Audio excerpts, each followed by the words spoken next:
Mes chers camarades, bien le bonjour, j'espère que ça roule, que vous nous regardez ici en direct sur Twitch ou en diffusion, ce soit sur YouTube ou en podcast, puisqu'on est absolument partout. Aujourd'hui, j'ai le plaisir de vous proposer de partir en voyage dans l'histoire de la religion chrétienne à travers les Saintuaires dont l'existence est attestée par les sources dès la fin du Moyen-Âge.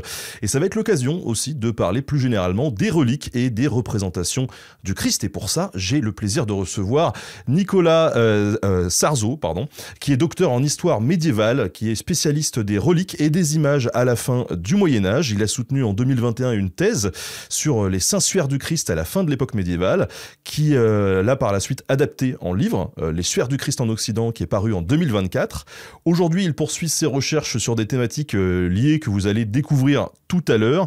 Il est actuellement pensionnaire de l'Académie de France à Rome à la Villa Médicis, ainsi que chercheur associé au CRH, le Centre de recherche historique de l'EHESS. Bonjour Nicolas. Bonjour Benjamin. Alors mon cher Nicolas, avant d'entrer dans le vif du sujet, question d'habitude, je suis obligé de te poser une question. Comment est-ce que toi, t'en es arrivé là, à travailler sur ces thématiques? Alors, moi j'ai fait 2 licences en histoire et en histoire de l'art à Rennes et à l'école du Louvre, et en travaillant, en étudiant l'histoire de l'art, ce qui m'a vraiment intéressé, c'était la dimension sociale des images, notamment au Moyen-Âge et leur capacité à être des images puissantes qui faisaient bouger autour d'eux les sociétés, qui attiraient les gens, qui les regardaient.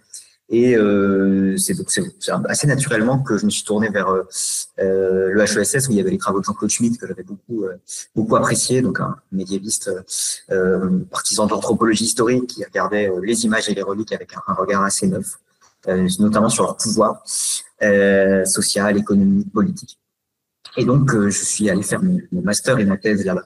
Et c'est au début du master, mon directeur de master m'a proposé quelques sujets. C'est assez peu sexy en fait, hein. Souvent les choix des sujets, c'est des choses qui se font un peu plus ou moins par hasard, ou en tout cas sur une sorte de moyen terme entre ce qu'on rêvait au départ, qui parfois est un peu naïf, un peu qui mérite d'être un peu précisé. Et ce sujet, les suaires, c'était un sujet qui semblait très intéressant pour plein de raisons. On parlera, mais notamment parce qu'il y a controverse qui a pris une grosse partie de l'espace autour de ces objets, et qui fait qu'en fait il y avait peu de travaux sérieux historiques sur cette question-là. Donc il m'a dit vas-y, on y va, et ça a été une aventure. Ça c'était en 2015, une aventure d'une dizaine d'années à travailler sur ces linges. Alors, il faut le préciser déjà, souvent des sujets ont l'air peu sexy, mais d'expérience, honnêtement, ici sur cette chaîne, on a quand même beaucoup traité de sujets qui à la base sont pas sexy et qui en fait, une fois qu'on est tombé dedans, sont toujours hyper intéressants. Tu mentionnais le HESS, je pense qu'il faut dire que pour les gens qui nous écoutent, qui savent pas forcément ce que c'est, donc c'est l'école des hautes études en sciences sociales. Oui, tout à fait. Ouais. C'est un lieu où on peut faire des masters et des thèses, donc c'est un lieu qui n'a pas de premier cycle, à la différence d'une fac classique. Et on a des directeurs de recherche qui encadrent des recherches de master et de thèse. Toi, actuellement, tu es à la Villa Médicis. Qu'est-ce que c'est? Alors, la Villa Médicis, c'est l'autre nom de l'Académie de France à Rome, qui est une institution très ancienne qui date de 1666. Au départ, c'est pensé par Louis XIV pour faire venir à Versailles des sculpteurs, des peintres qui ont vu les antiques à Rome. La Villa Médicis, c'est à Rome. Donc, on décide d'envoyer des artistes en Italie pour voir les antiques, copier les antiques. Alors, cette histoire se déroule d'abord dans un palais dans le centre de Rome. Au XIXe siècle, avec les conquêtes napoléoniennes, c'est l'Académie de France va déménager sur le Pincio, donc à la Villa Médicis, qui était un vieux palais de la Renaissance. Et donc, depuis, l'Académie de France à Rome est à la villa, sauf qu'elle s'est diversifiée. On a depuis les années 60 notamment des romanciers, des cinéastes, des photographes qui viennent créer, et aussi des gens qui viennent réfléchir sur la création, donc faire aussi de l'histoire de l'art, de la théorie de l'art, du commissariat d'exposition, ce genre de choses. Donc tout ce qui concerne la création est à l'honneur, on peut dire, à la villa. Et donc tous les ans, il y a une promotion de pensionnaires, de 16 pensionnaires, qui est choisi et qui vient faire ses recherches à Rome dans un cadre qui est assez extraordinaire, je dois dire, et qui donne une grande liberté et beaucoup de liberté d'esprit pour travailler. Je te propose qu'on revienne un peu aux origines de ces reliques. Est-ce que tu pourrais déjà nous définir ce que c'est une relique? Oui, tout à fait. Alors c'est un mot. Alors, en latin, les reliquia, c'est ce qui reste. En fait, c'est le terme de ce qu'il reste, et ce qui reste en particulier d'un défunt ou d'une défunte. Donc, c'est vraiment les restes humains d'abord, mais aussi des restes matériels, donc des objets qui vont être des objets qui ont appartenu à un défunt ou une défunte. Mais évidemment pas à n'importe quel défunt ou à n'importe quel défunt, des morts un peu particuliers, puisque ce sont des gens qui ont eu une vie exemplaire, qui sont morts en martyrs, persécutés pour leur religion chrétienne, dans le cadre du christianisme, qui étaient évêques importants, et qui donc vont faire l'objet d'un culte mémoriel en tant que saint ou que sainte. Et donc ce culte post-mortem, il se fixe autour des corps, essentiellement, l'endroit où est enterré le défunt, et ce corps devient donc une relique. Et cette relique, elle a comme caractéristique de disposer d'une énergie miraculeuse, la virtus, qui fait des miracles. Donc on peut obtenir des miracles si on va sur la tombe des saints, de sorte que s'organise toute une vénération autour de ces restes corporels, qui vont se diversifier aussi en restes matériels, je l'ai dit, avec des objets qui vont être ce qu'on appelle des reliques par contact, donc la tunique, les chaussures, que sais-je, de tel ou tel saint ou sainte, et évidemment aussi du Christ, de la Vierge, de toutes les grandes figures du christianisme. Et alors, tu as dit dans le cadre du christianisme, ce qui sous-entend que des reliques, il y en a aussi ailleurs. Alors oui, il y en a ailleurs, c'est une question tout à fait passionnante, c'est à la fois répandu et à la fois pas universel.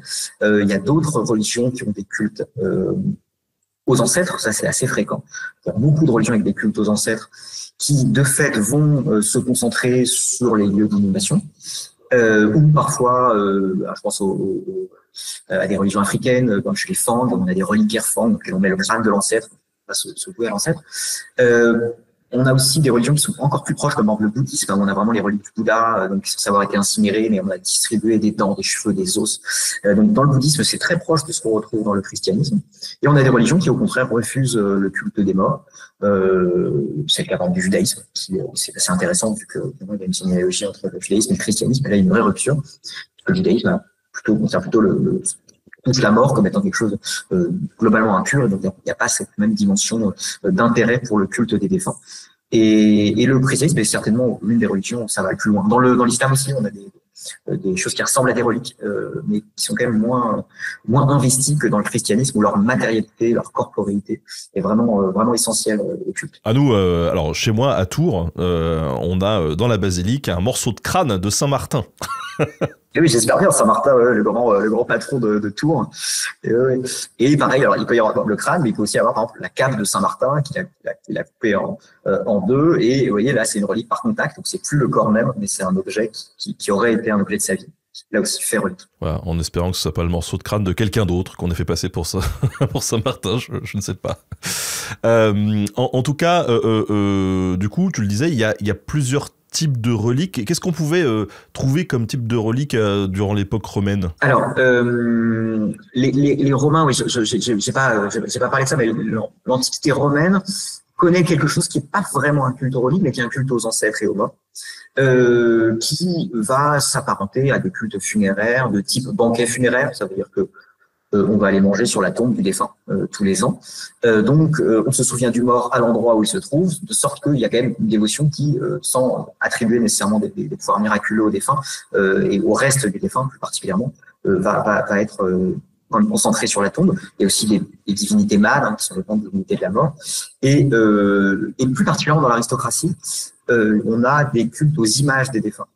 Notamment aux masques mortuaires en cire, qui sont parfois copiés, portés comme des masques de cérémonie et exposés dans l'atrium des maisons aristocratiques. Et en fait, on va pouvoir comme ça défiler dans la maison d'un aristocrate et un peu voir toute la galerie, tout le portrait de famille, avec cette subtilité que dans ce portrait de famille, il peut y avoir des ancêtres divinisés, ce qui évidemment arrive dans le paganisme romain. Et c'est pour cette raison qu'effectivement, quand on cherche la généalogie du culte des reliques chrétiennes, on va plutôt se tourner du côté de la Rome antique et de la culture gréco-romaine que du côté juif, puisque c'est vraiment quelque chose qui concerne plus l'Antiquité romaine, où on a un culte très important, évidemment des empereurs divinisés, mais aussi dans toutes les familles aristocratiques, il est bon d'avoir quelques ancêtres divinisés, ça fait chic, et on en a les images. Et donc c'est à la fois autour des tombes et des images que vont se dérouler ces cultes mémoriels, on peut dire, dans l'Antiquité romaine. Mais pas du tout sous la forme de ce qu'on va connaître dans le christianisme, à savoir éparpiller les corps, vénérer ça dans des petits reliquaires. Là, c'est plutôt la tombe et les images qui sont deux lieux distincts, dans lesquels il y a des pratiques assez distinctes. Alors, avant de poursuivre sur cette notion de relique, on parle de christianisme, donc peut-être que ça serait bien aussi de revenir un petit peu aux fondamentaux. Je sais que c'est pas ta spécialité, mais est-ce que tu peux nous présenter brièvement qui c'était ce gars Jésus-Christ? Alors c'est une question évidemment extrêmement compliquée, puisque c'est un personnage à la fois qui a eu certaines répercussions dans l'histoire des 2 derniers millénaires et qui en même temps n'est pas documenté très très richement.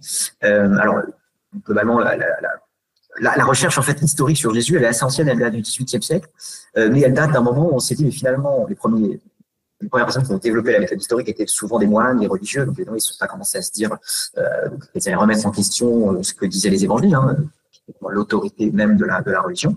Mais au XVIIIe, on a des savants qui ont commencé à dire, mais finalement, est-ce que si on applique une démarche historique à la vie du Christ, qu'est-ce qu'on voit, qu'est-ce qui apparaît? Et là, c'est le début de ce qu'on appelle la quête du Jésus historique, qui est un grand arc de recherche assez complexe qui dure jusqu'à aujourd'hui, avec beaucoup de savants. C'est un domaine extrêmement intéressant, très passionnant, mais effectivement, il faut être un spécialiste que je ne suis pas pour dire toutes les subtilités, peut-être dire 2-3 choses. D'abord que aujourd'hui, il est à peu près admis par tous les spécialistes que Jésus a bien existé, ça a été une question qui a longtemps été posée. Ensuite, il faut évidemment distinguer ce qu'on appelle le Christ de foi, donc le Christ de la religion, du Christ historique, qui sont peut-être pas tout à fait équivalents. Donc, on a beaucoup de chercheurs qui ont essayé de montrer ça, qui ont notamment montré la dimension très politique du message du Christ, d'après ce qu'on en lit dans les évangiles, qui sont en fait les sources essentiellement, c'est les évangiles, les épîtres, c'est la Bible. Donc, évidemment, c'est des sources qui sont biaisées, mais qui en même temps, c'est celles dont on dispose, il faut les décoder. C'est une science assez passionnante mais complexe, dans laquelle les auteurs qui travaillent là-dessus, je pense à des gens comme Gerd Tyson, John Dominic Crossan et Pierluigi Piovanelli, peut-être que je peux renvoyer vers ce dernier nom, puisqu'il a publié un bouquin récemment sur le Christ en français. Il enseigne à l'EPHE, notre école parisienne. Et donc, il travaille sur cette question-là, de savoir comment est apparu ce christianisme à partir de cette figure du Christ, qui reste assez énigmatique quand même, mais dont on voit dès la seconde moitié du 1er siècle qu'elle a fait école, qu'elle a développé une sorte de secte du judaïsme, qui au départ était une secte qui voulait certainement d'abord la libération du royaume d'Israël face aux Romains, sauf qu'en 70 le temple est détruit, on a une explosion de la diaspora juive, et à ce moment-là, évidemment, l'expansion du christianisme fait que les enjeux sont plus les mêmes. Il s'agit de diffuser une religion qui est plus seulement une religion pour Israël, mais une religion qui est plus à la visée universelle. Et donc les évangiles sont écrits dans cette deuxième séquence, ce qui fait que savoir ce que voulait vraiment dire Jésus dans la première est une question extrêmement complexe. Mais peut-être qu'on peut renvoyer déjà à ce que disait Manon Bril, je crois, sur sa vidéo sur l'existence de Jésus. Elle parle un peu de ces différentes sources, notamment Flavius Joseph, qui est une des premières sources non bibliques à parler de Jésus. Moi, c'est un sujet qui me passionne, mais effectivement, je ne suis pas spécialiste. Alors, cette expansion juste du christianisme sous l'Empire romain, elle prend beaucoup de temps? Elle prend du temps. Alors, il y a une première phase, en fait, assez vite, relativement vite. Au début du IIe siècle, on a 2 sources importantes qui nous parlent du fait que les chrétiens sont installés. Un texte de le Rescrit de Trajan, qui est une réponse à une demande qui lui est faite à propos de ces chrétiens dont on ne sait pas trop quoi faire parce qu'ils refusent le culte à l'empereur. Petit souci avec ces chrétiens, donc ça va engendrer des persécutions. Donc, les chrétiens refusant le culte à l'empereur, ils vont se retrouver sous le coup de persécution. Et puis aussi Tacite qui en parle à peu près à la même époque. Donc on voit à ce moment-là qu'ils existent déjà, qu'ils sont déjà bien répandus dans l'Empire, et ils vont se structurer, mais dans l'ombre, puisque de fait la religion n'est pas une religion licite. Donc on a une religion qui est persécutée régulièrement, des vagues de persécution, notamment quand l'Empire va mal, on se dit voilà, il faut trouver un peu des boucs émissaires, donc les chrétiens sont un peu toujours là pour ça. Ça dure jusqu'au début du IVe siècle, où Constantin, le grand empereur, va réussir à conquérir l'Empire en entier. Hein. Il était empereur d'une partie de l'Empire, il conquiert la totalité de l'Empire, et il va faire un coup, sans doute un coup politique, on peut le dire, assez malin, c'est qu'il va s'appuyer sur ces chrétiens pour développer son pouvoir. Il joue un peu sur les deux cartes, puisqu'il a tout un pan sur sa publicité, on pourrait dire, notamment sur la pièce de monnaie qui est autour de Sol Dictus, le dieu solaire, tout à fait païen. Puis en même temps, on voit apparaître la croix sur certaines autres monnaies. Il convoque plus ou moins le concile de Nicée, donc il est très au courant des affaires de l'Église. Il se fait finalement baptiser en 337. Très dur de savoir quand il s'est converti. C'est une question extrêmement complexe et là aussi très débattue. Finalement, en fait, tous ses successeurs vont presque, exception de Julien Acosta, vont être chrétiens. Le christianisme va prendre de plus en plus d'ampleur. En 392, on interdit le paganisme. On commence en 398, je crois, à détruire les temples. Donc, on bascule en un siècle, en quelque sorte, d'une religion qui était persécutée, qui pesait sans doute quelque chose comme 5% à peu près de la population de l'Empire, donc vraiment pas grand-chose, à une religion qui est une écrasante majorité de la population de l'Empire. C'est évidemment une aventure historique assez folle et qui a généré beaucoup de discussions, de controverses, de fantasmes. Voilà. Il est clair que le rôle de Constantin est énorme, parce que au début du IVe siècle, c'est que 5% quand même. Ça fait une grosse évolution en un siècle. Oui, c'est une très belle question qu'a posée notamment Paul Veyne, pourquoi l'Empire est devenu chrétien, parce que c'est pas une question qu'il est si évident de répondre simplement. Et alors, dans cet empire romain chrétien, quelle était la place des reliques ? Est-ce qu'il y en avait beaucoup ? Comment on rendait le culte autour de ces reliques ? Là aussi, une question débattue, controversée, évidemment, comme tout ce qui touche à ces questions de religion et de dévotion. On peut dire qu'il y a une première séquence, là aussi, à partir de la fin du IIe siècle, on commence à voir que certaines figures reçoivent une mémoire un peu particulière, qui a longtemps été considérée comme le début du culte des reliques, dès la fin du IIe siècle, alors même que la religion n'est pas licite. On aurait eu des gens qui se seraient mis à vouer les reliques, à se vouer aux reliques des saints. Mais en fait, c'est pas très clair que ça se distingue vraiment du culte mémoriel romain. En tout cas, ce qu'ont dit les derniers auteurs, alors il y a un livre qui est sorti il y a quelques années, 4-5 ans, de Robert Wisniewski en anglais sur le début du culte des reliques. Et lui, il remet en question le fait que le culte des reliques ait existé dès le IIe siècle. Et il dit qu'en fait, c'est plutôt quelque chose qui est apparu au IVe siècle, quand l'Empire est devenu chrétien. Donc dans un deuxième temps, à partir d'un culte mémoriel autour de ces figures de martyrs, figures de premiers évêques, ce genre de choses, mais dans un second temps, et notamment autour de la figure de Constantin. Alors il y a notamment le culte à la vraie croix, qui, selon la légende, aurait été découverte par Sainte Hélène, la mère de Constantin. On sait que la mère de Constantin était chrétienne, et c'est sans doute par elle que Constantin s'est intéressé au christianisme. Et ça, c'est vraiment, voilà.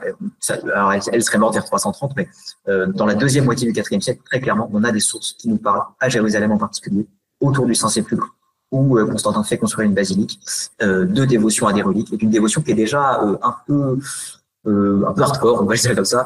Un très beau texte qui est le pèlerinage d'Égérie, qui date de 381. C'est une pèlerine qui va à Jérusalem.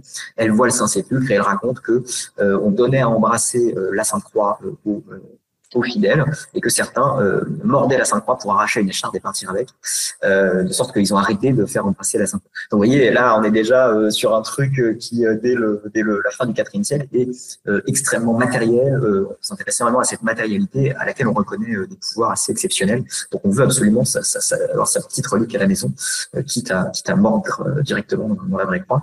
Donc on voit assez vite se mettre en place au IVe siècle cette dévotion à des reliques, et donc des pèlerinages. Tu nous disais que tout ça tournait autour de la notion de martyr aussi. C'est quoi un martyr ? Alors un martyr, c'est quelqu'un qui meurt pour sa foi. Donc c'est quelqu'un qui va subir dans le christianisme les fameuses persécutions, en particulier. Et donc effectivement, les premiers siècles sont faits de nombreux martyrs qui ont accepté de mourir pour leur foi. C'est assez bien documenté historiquement, c'est un phénomène assez fou, qui tient aussi à l'attente imminente de la fin des temps. Les premiers chrétiens considèrent vraiment que ça va arriver très très vite, la fin des temps, et que le Christ va très vite revenir sur terre.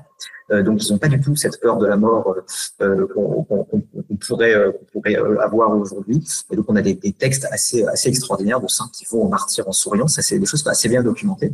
Et donc il y a tout un culte autour de ces figures de personnes qui ont accepté la mort. Et il se trouve que dans le christianisme, à partir de cette époque-là, celui qui meurt en martyr est automatiquement considéré comme une figure béatifiée, donc premier grade, on peut dire, dans le fait de devenir un saint. De sorte que ça ça permet de monter directement au ciel, c'est ce qui est quand même pas mal. Donc, on a vraiment une dévotion à ces martyrs qui est très importante. Martyrs qui, évidemment, sont des martyrs sur le modèle du Christ, puisque le Christ étant lui-même mort donc sur la croix. Évidemment, tous les martyrs sont un peu comme des copies du Christ et reproductions, disons, des imitateurs du modèle christique.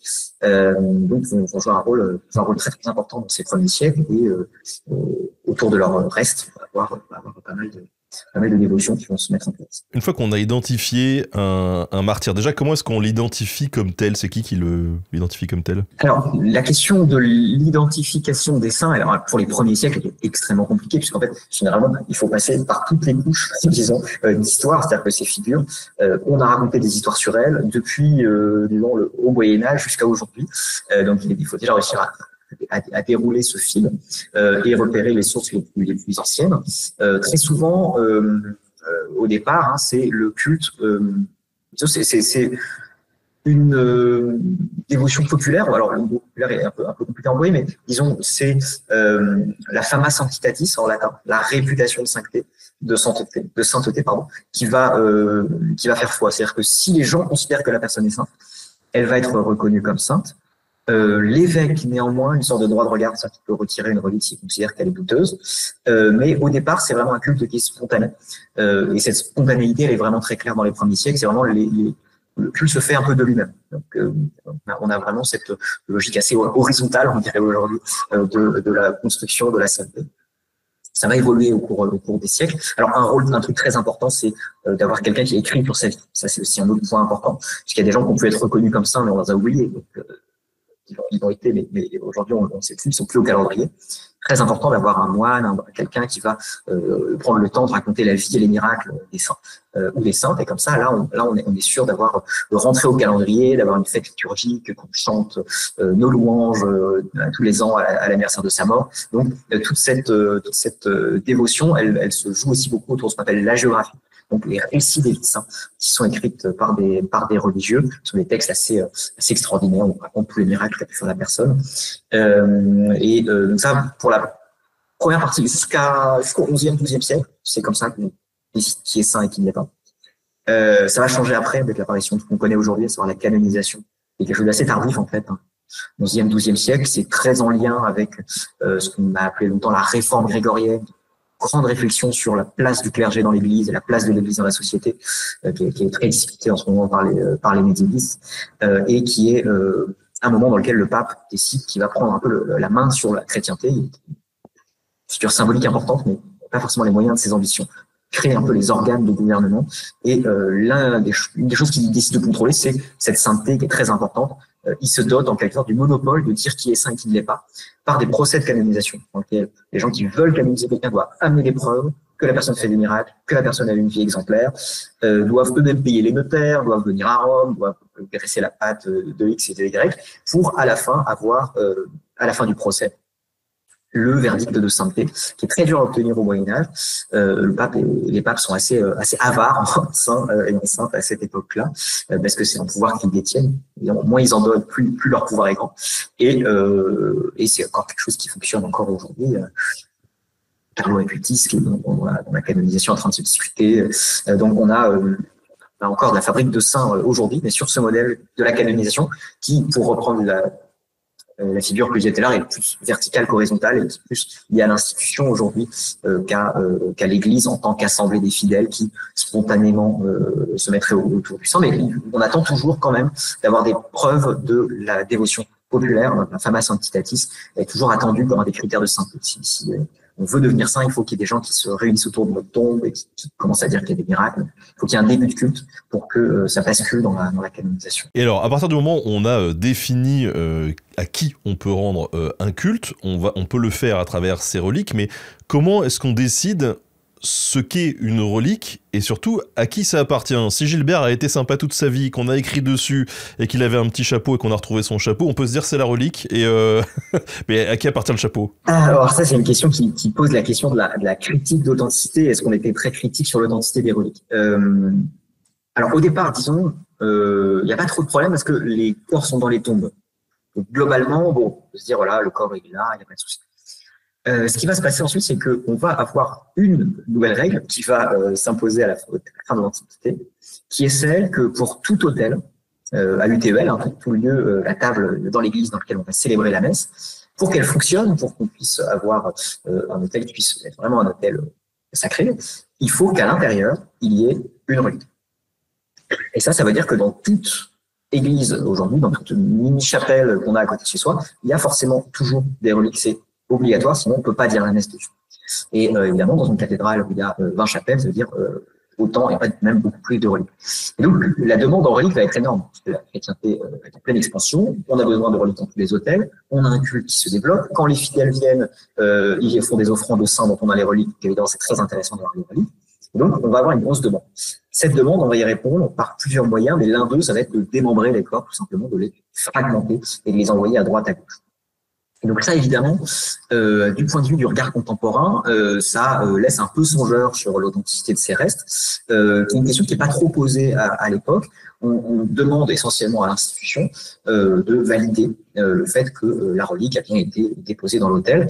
On a dès le Moyen-Âge des petites étiquettes qui sont attachées à ces reliques sur lesquelles on écrit le nom du saint. Donc, là, ça, c'est une petite étiquette.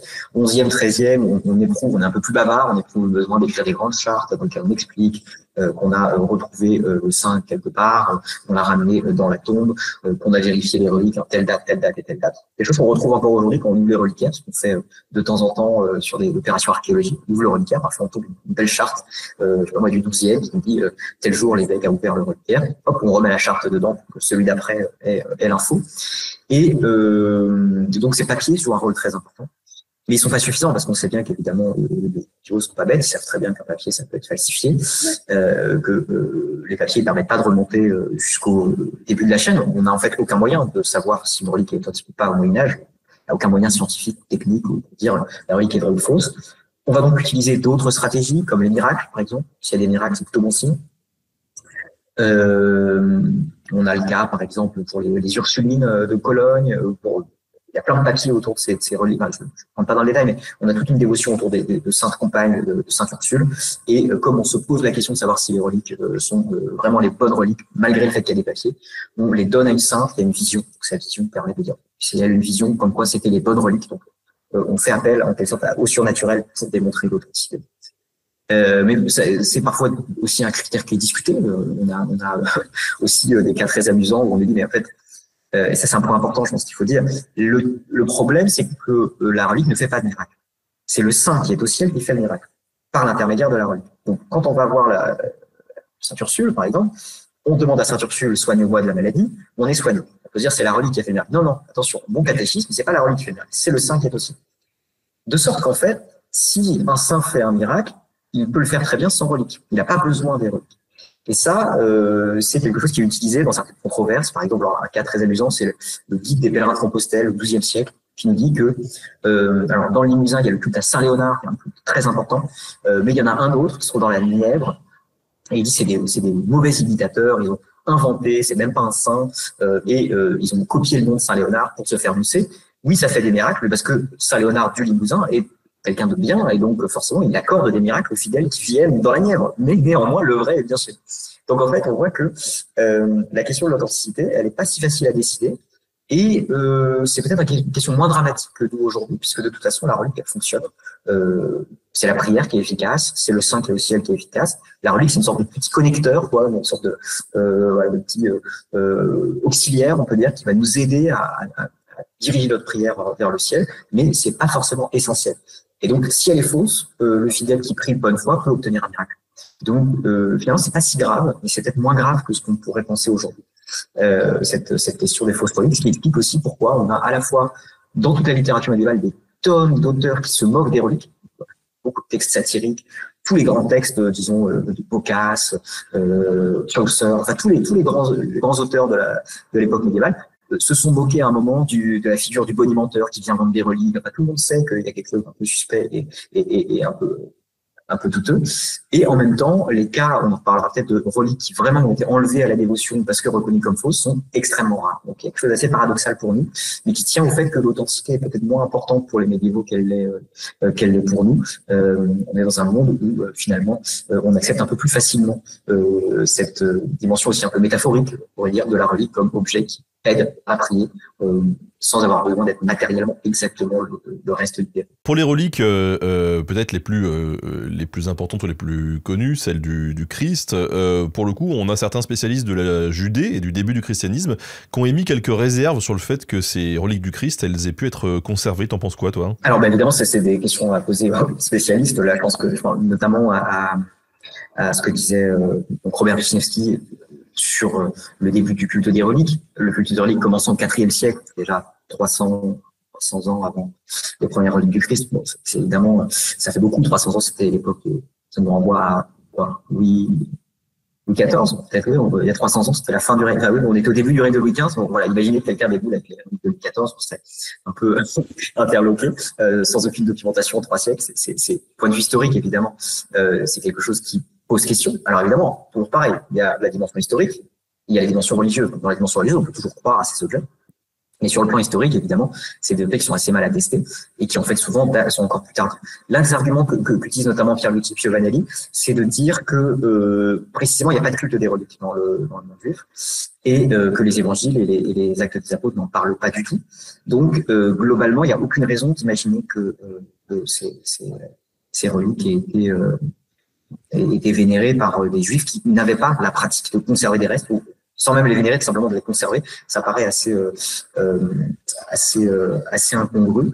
Donc voilà, c'est cette question-là qui a été posée par les spécialistes.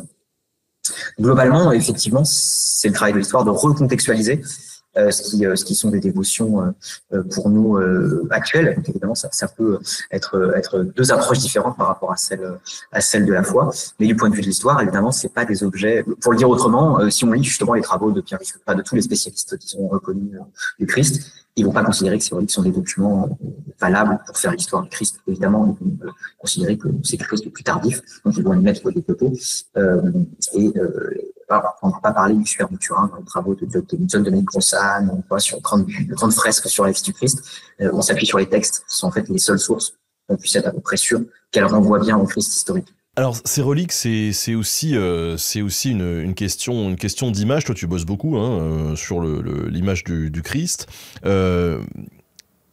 C'est quoi cette image du Christ, du coup? Est-ce que c'est un type qui est branché? Le Christ, parmi tous les saints et les saintes dont on vénère les restes, le Christ, il a un petit souci. Enfin, il n'a pas un petit souci, il a une grande réussite, un grand triomphe, c'est qu'il a vaincu la mort, il a ressuscité. Donc, il est monté au ciel. Et il n'est pas monté au ciel métaphoriquement, il est monté au ciel avec son corps terrestre. En tout cas, c'est ce que dit, là, c'est pas ce que disent les historiens, mais c'est ce que disent justement les évangiles et la dimension de foi. Et donc, comme il est monté au ciel, il n'y a plus rien dans le tombeau. Il n'y a plus rien, il n'y a plus de corps. Et c'est évidemment un peu frustrant pour une religion qui vénère autant les reliques de ne pas avoir de reliques du principal intéressé qu'est le Christ et de la principale intéressée qu'est la Vierge, puisque elle aussi, elle est montée au ciel immédiatement. Alors, il va se créer de fait des dévotions autour de ce Christ qui vont passer par d'autres moyens pour essayer de mieux connaître cette dimension physique du Christ qui, de surcroît, n'est pas décrite par les évangiles. Les évangiles ne parlent à aucun moment de ce à quoi ressemblait le Christ. Donc, en fait, on ne sait pas à quoi ressemble le Christ. On n'a vraiment aucune idée. Les évangiles n'en parlent pas. Ça ne les intéresse pas du tout de nous faire un portrait du Christ. Et de surcroît, le christianisme venant du judaïsme, le christianisme récupère les interdits de l'Ancien Testament, qui sont notamment des interdits du judaïsme sur les images. On n'a pas le droit de faire des images dans le judaïsme. C'est très, très clair dans l'Exode, dans le Deutéronome. Moïse dit pas d'image. On ne fait pas d'image. Donc, en principe, il n'est pas censé avoir des images de Christ. Alors, il n'est pas censé avoir des images de Christ. Donc, ce qui va se passer, c'est qu'au 2e, 3e siècle, surtout au 3e siècle, on va commencer à avoir des objets, des lieux où on commence à repérer quand même une iconographie chrétienne. Et c'est lié au fait que il y a une sorte d'émancipation du christianisme depuis cette racine juive. Et donc, le christianisme va s'émanciper, notamment en abandonnant la circoncision, en abandonnant l'interdit du porc, mais aussi en abandonnant l'interdit de faire des images. Donc, on va avoir des images qui vont être faites. Mais ces images, elles sont pas du tout réalistes. On a plein de façons de représenter le Christ. On représente surtout sur des modes un peu métaphoriques. Donc le bon pasteur qui porte sa brebis, c'est une figure qui vise pas du tout à présenter le Christ historique, mais qui vise à dire ce qu'est le Christ, à savoir celui qui va guider les brebis. On a le Christ philosophe, qui est un Christ enseignant, cheveux longs, souvent debout, en train d'enseigner avec parfois un rouleau dans la main. Et à partir de 300, on a une autre figure qui est un Christ trônant, qui est un peu le Christ roi, et qui lui va être barbu et chevelu, avec une grosse barbe très épaisse qui fait diablement penser à un certain Jupiter. Et de fait, évidemment, on veut représenter le Christ comme étant Dieu. Donc quand on pense au Dieu, on pense à Jupiter. Et c'est un peu ces figures-là qui vont petit à petit s'amalgamer. Vous voyez, il y a déjà des traits un peu, des traits de style les cheveux longs, la barbe, qui vont se mêler.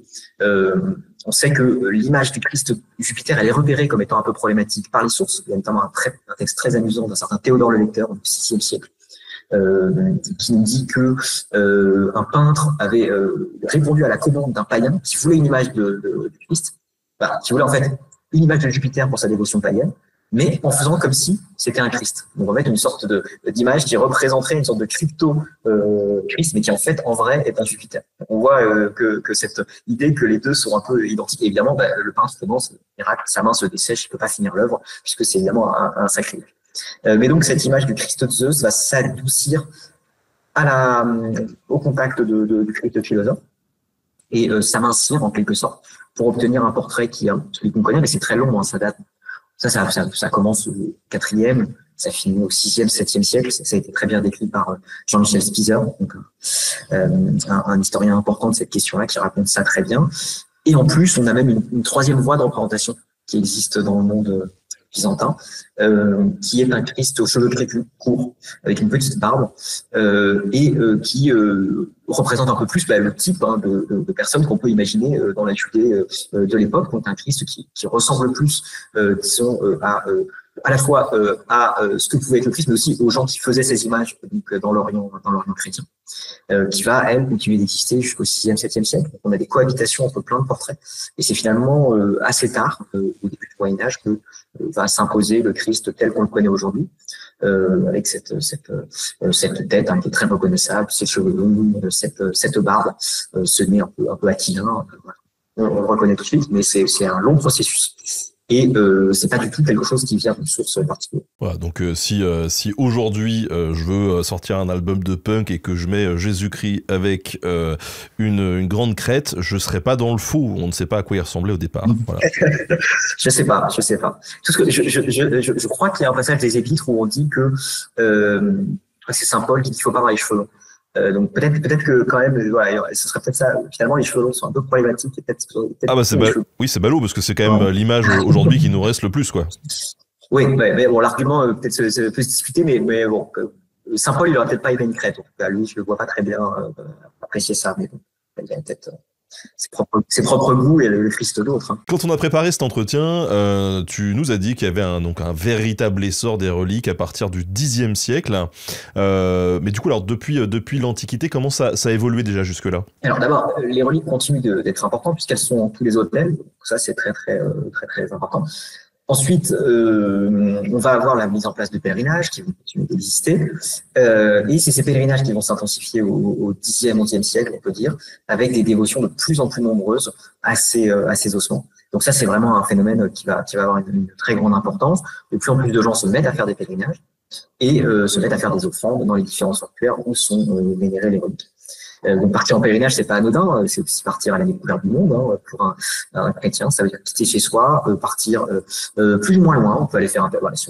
J'imagine que par exemple quelqu'un qui habite dans le Poitou peut se dire bon, là c'est la fête de Saint-Martin, j'ai je sais pas. J'ai le dos coincé. Bon, non, le dos coincé, ça bon. Mettons que j'ai le dos coincé et que je veux le décoincer. Bon, je vais peut-être aller voir Saint-Martin. Je vais faire un pèlerinage. Peut-être c'est un peu dur de faire le pèlerinage. Si on y arrive, peut-être qu'on peut se faire décoincer le dos par Saint-Martin de cette manière-là. On va faire un pèlerinage comme ça, qui va nous prendre quelques jours.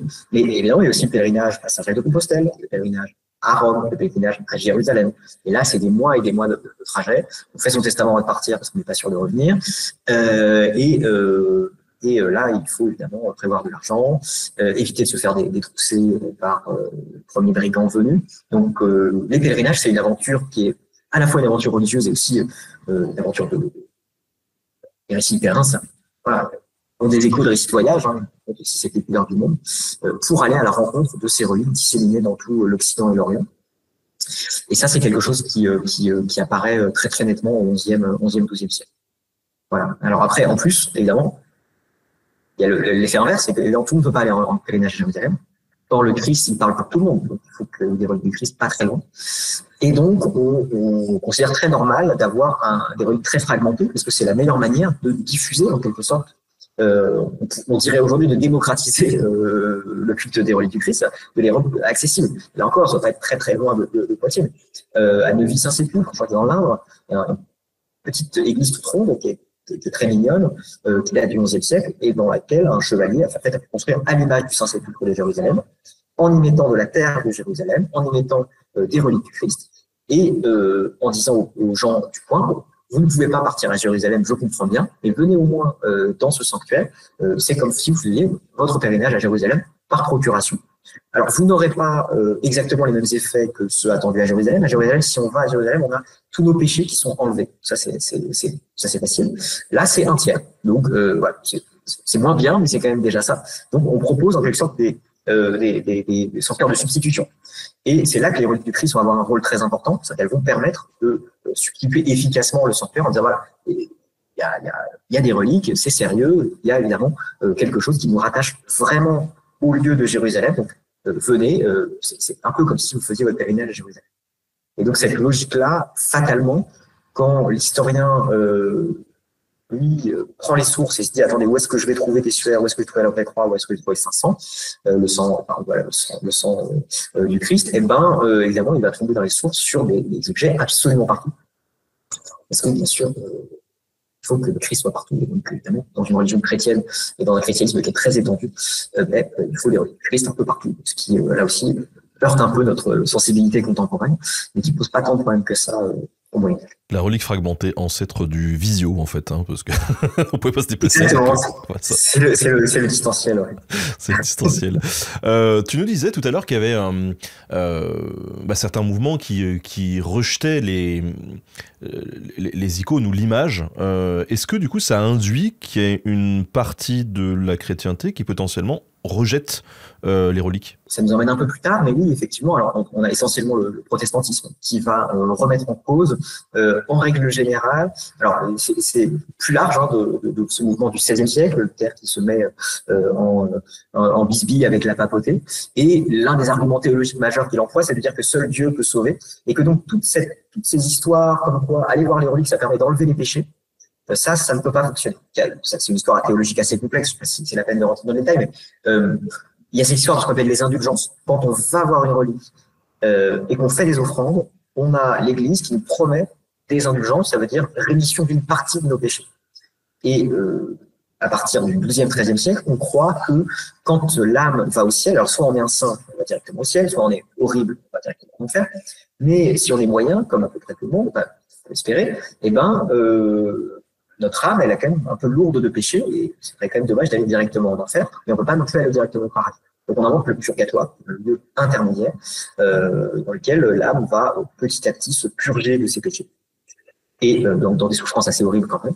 Et plus on a d'indulgence, plus on enlève de temps de purgatoire. Et donc en fait, c'est timé, on pourrait dire, on a un décompte des jours de purgatoire, même des années, parce qu'en fait, une sorte d'inflation de ces indulgences, au début c'est quelques jours, et puis après, évidemment, tout le monde a besoin de faire mieux que le voisin, la course à l'indulgence dans les différents sanctuaires fait que on a des indulgences partout, le pape aussi met la main là-dessus, dit c'est moi qui ai le monopole de les donner, donc il y a tout un enjeu évidemment très politique et très économique, tout ça.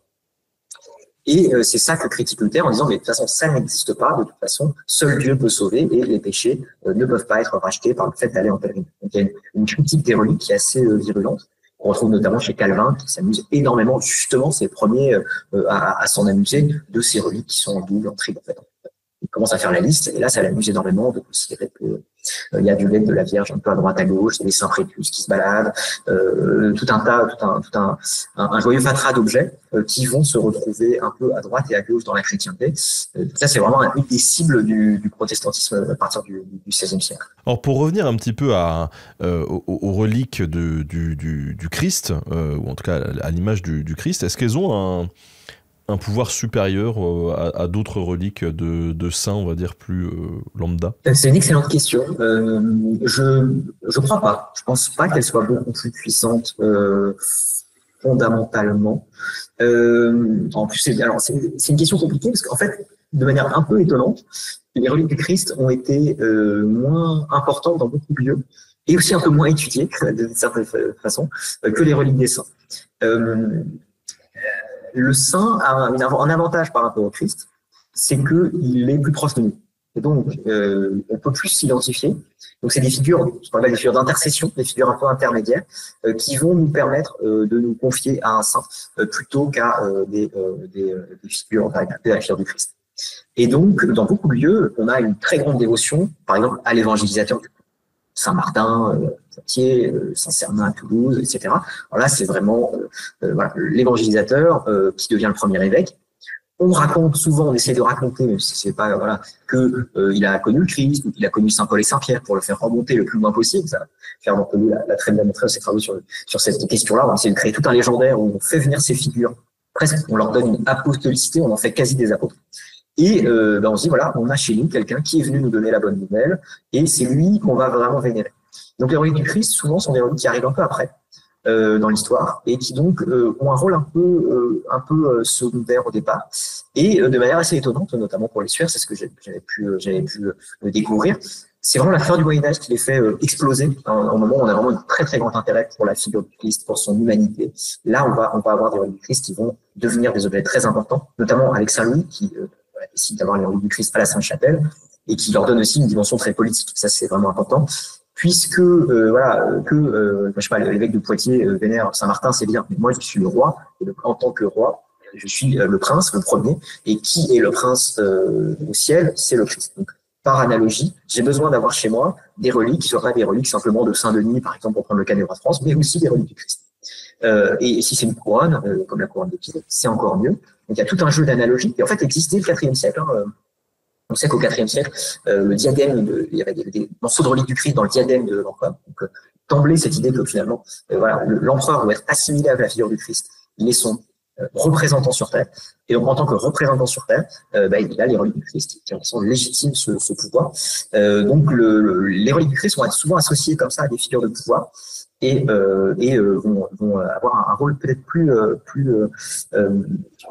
important dans les derniers siècles du Moyen-Âge qu'auparavant. Ouais, finalement, c'est un enjeu de pouvoir politique aussi. Ah oui, c'est un enjeu de pouvoir politique énorme que cette dévotion. À la fois une question d'image, c'est-à-dire que savoir qu'un tel a les reliques du Christ, c'est très important. Et puis des enjeux économiques aussi. Et des enjeux en fait dans tous les sens. Je reprends par exemple le cas de Saint-Louis. Saint-Louis fait un truc très fort quand il obtient les reliques de la Passion pour la Sainte-Chapelle. Il invente une fête des reliques de la Passion. Ça a l'air tout bête comme ça. En fait, il change le calendrier. Et cette percée du pouvoir civil dans le calendrier qui auparavant appartient à l'Église, elle se fait grâce aux reliques. Les reliques sont comme ça des objets que les laïcs peuvent saisir, parfois obtenir. Alors, généralement, ils n'ont pas le droit de les obtenir eux-mêmes. Donc, ils passent par un collège de religieux. Ils vont fonder une chapelle, comme la Sainte-Chapelle. Ils vont mettre des religieux dedans. Ces religieux vont faire le culte à la relique, mais on est quand même au-dessus. Et donc, on surveille le culte. On décide quand on montre la relique, quand on fait une procession. On se promène dans la ville avec les reliques en se mettant pieds nus et dans une petite chemise pour montrer son humilité. Donc, il y a toute une mise en scène du pouvoir lié aux reliques qui est extrêmement puissante. Et alors, ces reliques de Jésus-Christ, c'est quoi en fait? Tu nous parlais de la couronne d'épines, il y en a d'autres, j'imagine? Oui, alors la vraie croix, c'est vraiment la plus ancienne et la plus importante. Les clous de la croix sont aussi très importants, c'est vraiment celles qui apparaissent en premier. Ensuite, on va avoir une multiplication des reliques qui vont apparaître, donc des reliques des vêtements, la sainte tunique, le suaire, la couronne d'épines. On a aussi, alors, une relique qui me paraît très très bizarre aujourd'hui, qui sont les prépuces. Les prépuces du Christ, c'est une relique qui est liée au fait que le Christ a été circoncis puisqu'il a été juif.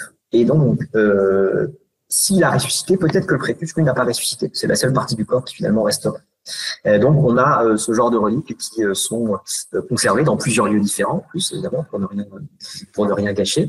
Donc, on a toutes les possibilités qu'on souhaite, en quelque sorte, de reliques qui vont être liées au Christ. Il y a vraiment une grande imagination. Le pain mastiqué pendant la scène, enfin, on voit beaucoup de choses quand on s'intéresse à ces reliques.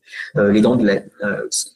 Donc, il y a beaucoup d'objets qui sont vénérés en tant que reliques du Christ de cette manière-là. Je ne te cache pas qu'au moment où on enregistre cette émission, nous sommes en direct sur Twitch et que le prépuce du Christ fait réagir dans le chat. Ça, je pourrais vous en raconter des histoires avec le prépuce du Christ. C'est une figure assez intéressante qui a en plus beaucoup intéressé Catherine de Sienne. Donc, si les gens veulent s'intéresser à Catherine de Sienne et le prépuce du Christ, je les engage à faire leur recherche de leur côté.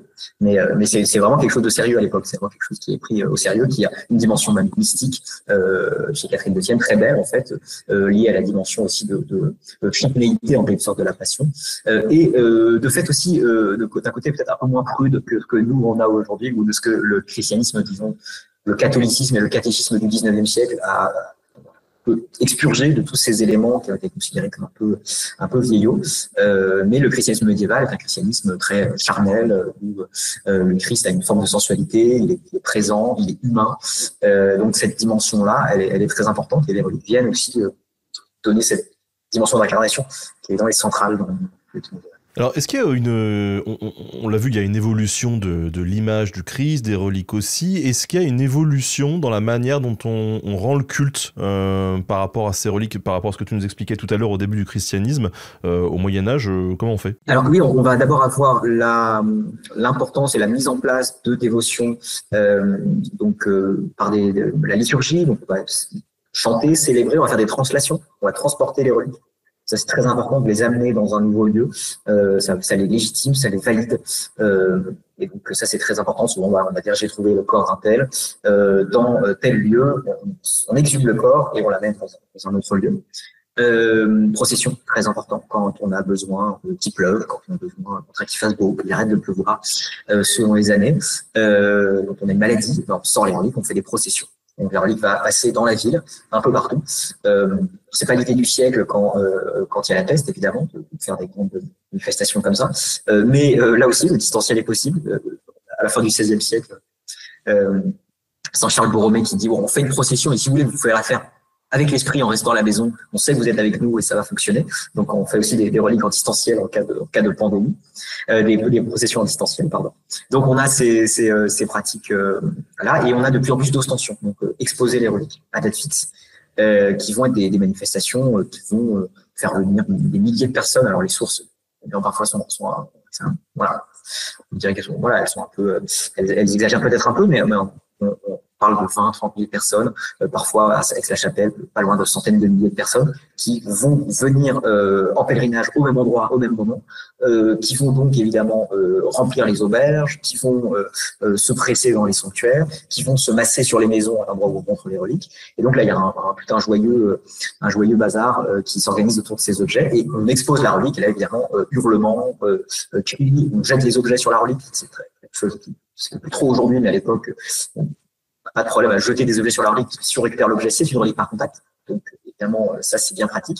Donc, on jette des fleurs, on jette des chapelets, on jette un peu tout ce qu'on peut. Et ça permet donc de ramener chez soi une sorte de relique à son tour.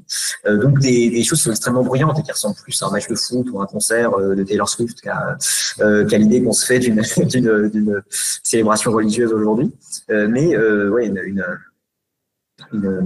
des manifestations qui vont être de plus en plus nombreuses à la fin du Moyen-Âge et qui vont être très courues par les fidèles. Donc non seulement ces reliques, elles ont un pouvoir spirituel, elles ont un pouvoir politique, elles ont un pouvoir économique aussi incroyable. Oui, alors évidemment, quand on va dans un sanctuaire, on est prié de laisser des offrandes, ça c'est une première chose. Et si par exemple on est... voilà, si on est bloqué, voilà, si on a la main par exemple qui va pas, on va vouloir se faire soigner la main, on va pouvoir offrir quelque chose en plus. Ça peut être par exemple, des bougies en cire. Donc on va acheter des bougies en cire à la petite boutique qui est à côté du pèlerinage. Et on peut aussi demander d'offrir une petite image de notre main en cire. Donc on fabrique des petits objets en cire qui sont à l'image de l'organe malade. et on va les déposer. Donc, il y a aussi tout ce marché des objets déposés dans les lieux de pèlerinage qui apporte une économie assez énorme. C'est clair que pour un sanctuaire, avoir une relique qui fonctionne, ça change tout. Et on le voit très bien. Les grands lieux de pèlerinage, c'est des lieux qui vivent de ça, qui sont concentrés là-dessus, qui accueillent énormément de pèlerins. Saint-Jacques-de-Compostelle, on a des sources fabuleuses, où on nous raconte comment on accueille les pèlerins en 3 langues, on leur parle en latin, en français, en allemand, on leur propose de s'arrêter de la première pièce, puis de leur montrer les livres de la deuxième, et là on passe avec des perches. Comme il y a beaucoup trop de monde, tout le monde peut pas faire donner dans la corbeille, donc on a une perte avec un petit sachet dans lequel on donne des offrandes. Ça, c'est des choses qui sont assez bien documentées. Donc oui, économiquement, c'est intéressant d'avoir une Moi, je pense que j'aurais fait une petite carte de fidélité où si tu as les 3 premières reliques, tu as le droit de voir la 4e. Alors, l'équivalent de ça pourrait être les enseignes de pèlerinage, qui sont un peu l'équivalent du sticker sur la valise dans le temps et aujourd'hui plutôt sur l'ordinateur. On a des enseignes de pèlerinage qu'on achète dans les lieux. Donc les petites médailles, et cette médaille, on la met par exemple sur son chapeau, sur sa tunique, et ça veut dire qu'on a fait le pèlerinage. Donc il y a une dimension à la fois ça nous protège, parce que c'est quand même un objet religieux, ça nous protège de différentes sortes d'accidents, mais en plus évidemment quand on croise quelqu'un dans la rue, la personne sait qu'on est un pèlerin, ce qui peut être pas mal, parce que c'est considéré comme très mal, un gros péché de voler des pèlerins par exemple. C'est quand même très impie de faire ça. Donc, ça peut être une sorte de protection. Et ça permet aussi de frimer ou de montrer qu'on prend section. Et tous ces pèlerinages, on porte la carte de fidélité sur soi, en quelque sorte. On voit ça très bien pour Louis XI, notamment, qui a plein de portraits, où on voit sur son chapeau les petites médailles de ces différents pèlerinages, très fier d'arborer ces preuves qu'il est pieux et fidèle. Ah, c'est trop bien, j'imaginais pas ça, je t'avoue. Je trouve ça génial. Il y a quelqu'un qui nous dit, mais alors, vu l'importance symbolique de ces reliques, est-ce qu'on a des exemples de création de reliques de toutes pièces, juste pour servir d'instrument de pouvoir politique ou économique? Nous disait tout à l'heure que c'était assez rare qu'on revienne dessus, mais est-ce qu'on a des exemples? Oui, non, c'est très très rare d'en avoir. Alors évidemment, on a des cas où en fait on voit que la légende est une légende qui arrive tout à fait à propos, qui sert des idées politiques. Ça c'est très clair. Donc, on soupçonne qu'il y a eu une création. Par contre, la documentation de la création, c'est beaucoup plus dur. Évidemment, l'Église ne va pas documenter ça. Et on a très peu de cas dans lesquels véritablement on a les preuves de la falsification. On nous raconte souvent après coup des histoires, mais souvent sur un mode imprécis ou sur un mode amusé. Donc Boccace, par exemple, c'est plusieurs éléments sur le Decaméron. Il y a plusieurs éléments assez amusants là-dessus. Il y a notamment Sor Cipolla, qui est un personnage qui est un menteur, un truand, qui au moment de mourir en dernière confession dit qu'il a une vie extraordinaire. Le prêtre y croit, raconte un peu que c'est quelqu'un quasiment saint, et donc on commence à avoir un culte sur la tombe de ce personnage-là, alors que c'est complètement faux. Donc dans la littérature, on a comme ça des inventions de fausses reliques qui sont racontées, mais on n'accuse jamais frontalement un sanctuaire. Parce que je prenais cet exemple-là parce que ce qui est très beau, c'est que Boccace écrit à la fin de cette nouvelle: je parle ici non pas selon la vérité de Dieu, mais selon la vérité des hommes. Et ici, on voit la distinction entre les deux, c'est-à-dire que au fond, tout le monde sait que la vérité des hommes est faillible, et tout le monde sait que la vérité de Dieu n'est pas en question. Donc ça permet aussi de prendre cette liberté qu'aujourd'hui on se permet moins peut-être, parce que évidemment c'est beaucoup plus sensible, on a besoin d'une vérité qui soit une vérité absolue, qui réponde à toutes nos angoisses. À l'époque, on est plus serein sur la vérité de Dieu, et donc sur cette vérité des reliques, on est un peu moins, on peut s'en moquer. Par contre, l'Église arrive très rarement à déceler les cas de faux, et peut-être que l'un des seuls, en fait, c'est notre sphère de Turin, d'une manière tout à fait extraordinaire. C'est quelque chose auquel je ne m'attendais pas du tout en commençant mes recherches sur le Sphère de Turin, mais paradoxalement, cette relique qui est aujourd'hui la relique la plus vénérée du christianisme contemporain, et certainement celle pour laquelle on a le plus de sources sur le fait qu'elle a été fabriquée. Donc ça, c'est un cas... c'était une belle découverte de la thèse, de s'apercevoir de combien en fait c'était documenté pour ce cas précis et pas pour les autres. J'ai 2 cas en fait. J'ai fait une petite enquête sur cette question, des enquêtes à propos des reliques, justement, de comment on fait des investigations. On les fait très sérieusement cette investigation, mais on n'arrive pas à trouver de solution. En fait, je prends par exemple Eudrigo, évêque de Rouen. On lui dit d'aller à Noyon, parce qu'à Noyon il y a Saint-Éloi. Saint-Éloi, il est à la cathédrale et il est à l'abbaye, l'abbaye Saint-Éloi et cathédrale de Noyon. La cathédrale de Noyon déteste évidemment l'abbaye d'à côté pour cette raison-là, veut interdire aux moines de Noyon de dire qu'ils sont les reliques de Saint-Éloi. Ça revient au pape. Le pape demande à Udrigo de faire une enquête. Il va sur place et il interroge des dizaines et des dizaines de témoins pour avoir des informations sur où il y a les reliques, comment ça se passe. Il fait ouvrir les reliquaires, il compte les os. Il essaye de voir quels sont les os qui sont présents, quels sont les os qui ne sont pas présents. Il demande aux gens de la cathédrale, mais pourquoi il n'y a pas le crâne? Enfin, il pose des questions extrêmement précises. Et à la fin, il dit, il n'est pas possible de savoir. Et évidemment, il n'a pas les moyens de savoir lequel est le vrai, lequel est le faux. Il se rend bien compte qu'il y a quelque chose d'incompatible, mais c'est tout. Et c'est là où peut-être on aurait une approche différente aujourd'hui, mais pour lui, il serait plus grave d'enlever une relique vraie à la dévotion en faisant comme si elle était fausse alors qu'elle est vraie, que au contraire de maintenir un culte faux qui peut-être est faux, mais il fonctionne quand même. Donc c'est là où peut-être il y a quelque chose qui se passe. C'est pas du tout des imbéciles qui croiraient à tout et à n'importe quoi. Ils peuvent aller très loin dans la critique, mais par contre arriver à ce verdict de faux, c'est difficile. Et pour que ce verdict de faux soit reconnu comme absolu, il faut des sacrées preuves. Et donc on a je dirais une région du doute, pour le dire comme ça, qui est beaucoup plus grande au Moyen-Âge qu'aujourd'hui. Aujourd'hui, on a l'habitude d'avoir des choses qui sont vraies et des choses qui sont fausses. Mais si je prends l'exemple des dragons, par exemple, pour prendre cet exemple-là, t'en as un sur l'épaule, pour prendre l'exemple des dragons, voilà, un homme du Moyen-Âge, on lui dit il y a des dragons à le bout de la terre. C'est très bien qu'il n'aura jamais la réponse si c'est vrai absolument ou si c'est faux absolument. On peut imaginer que c'est en partie vrai, en partie faux, mais l'Église ne lui dit pas c'est vrai ou c'est faux. Donc en fait, il a on a ce qu'on appelle le fabuleux, les choses qui méritent d'être racontées, et qui ne sont pas forcément vraies, à une grande place. Et on ne considère pas que c'est complètement vrai, ni que c'est complètement faux. Il y a cette incertitude qui demeure. Et les reliques sont souvent à la frontière aussi entre ces catégories. Et donc, sont des objets pour lesquels on n'a pas forcément de verdict. L'Église ne tient pas à dire elles sont forcément vraies. L'Église dit rarement qu'elles sont forcément vraies. C'est un point très important. L'Église très souvent va dire on autorise le culte, mais elle ne dit pas je le sais, c'est vrai. Elle va même parfois mettre des formules du style ceci est la relique du Christ, comme on le croit pieusement, ce qui est une manière de dire rapidement c'est clair mais pas forcément. Inversement, elle va rarement dire que c'est faux. Donc on est dans cette région un peu de l'incertitude qui nous est un peu étrangère pour nous et qui me paraît un peu bizarre, mais je pense que c'est très important d'avoir en tête ce point-là. Les médiévaux ne sont pas des imbéciles qui croient à tout et à n'importe quoi, mais ils sont prêts pour suspendre leur incrédulité, puisque de toute façon le culte fonctionne et c'est ça le plus important. Oui, c'est ce qu'on appelle les marges. Alors, j'ai peut-être une petite question qui vient du chat avant de faire un petit focus sur les suaires, justement. On nous demande, est-ce que les pèlerins chrétiens allaient à Constantinople comme ils allaient à Jérusalem, ou est-ce que c'est vraiment réservé aux orthodoxes, parce qu'il y a beaucoup de reliques de premier plan dans la ville avant 1204. Oui, alors ils vont essentiellement à Jérusalem. Ils passent souvent par la mer, donc ils vont surtout passer par Chypre. Donc ils s'embarquent à Venise généralement, ils passent par Chypre, ils vont directement à Jérusalem. Ils font rarement le pèlerinage par la terre, sauf évidemment effectivement le pèlerinage de 104, c'est un pèlerinage un peu particulier, c'est un pèlerinage armé. Croisade.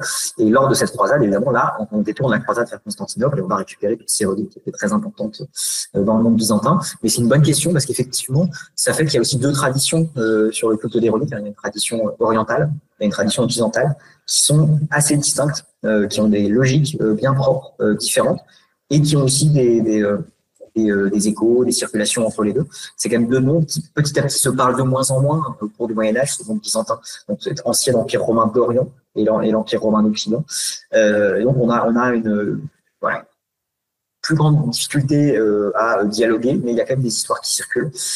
Donc c'est beaucoup d'incompréhension et les reliques vont pas aider puisqu'évidemment quand certaines vont être pillées par les croisés, ça va pas laisser un très bon souvenir aux locaux.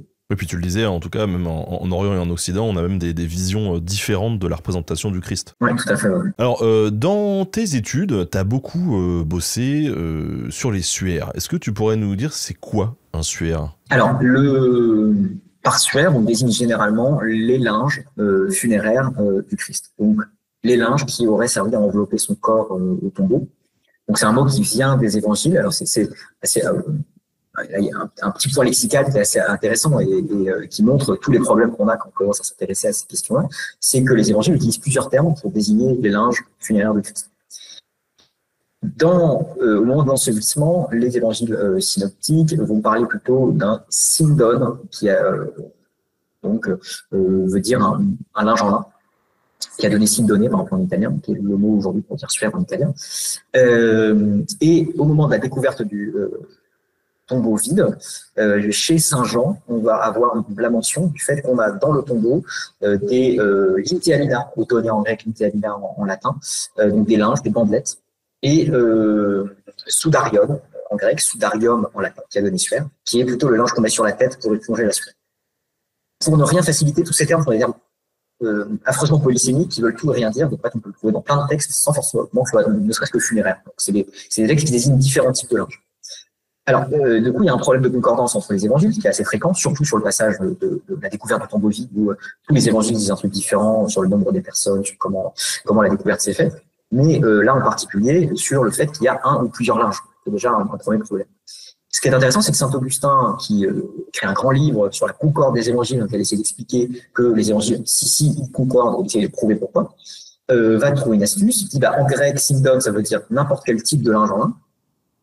Donc, c'est Saint Jean qui a raison. Il y a dans le tombeau un linge, peut-être, le suaire, et des bandelettes. Donc, on a une sorte de momie avec un suaire sur la tête.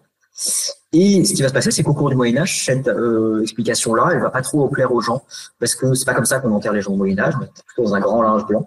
Et donc, c'est plutôt ce grand linge blanc qui est le linge auquel tout le monde peut être confronté. Au Moyen-Âge, on enterre beaucoup en pleine terre, sans cercueil. Donc, on sait qu'on met les proches dans des linceuls, qu'on les coud dans des linceuls, très concrètement. Et donc, on a cette image-là quand on enterre ses défunts. Là, on se dit pas, mais naturellement, on va chercher un peu la même chose pour le Christ. Et donc, on va avoir des grands linges qui vont s'imposer, qui ne correspondent pas à grand-chose du récit biblique. Et pour ne rien faciliter, c'est le mot suaire qui, soudarium en latin, qui va s'imposer pour désigner ce grand linge, alors même qu'au départ, il désignait un petit linge de tête. Donc, vous voyez comment le lexique, bouge et témoigne aussi des évolutions, de la généralisation d'un usage d'un terme plutôt qu'un autre. Donc ici, le mot suaire va être le mot qui va être envoyé dans la plupart de nos sources pour désigner ces linges, avec des variantes régionales. En Italie, ils ont gardé plutôt sindone. En France, en Languedoc et Languedoc d'ailleurs, on a un suaire. Donc voilà.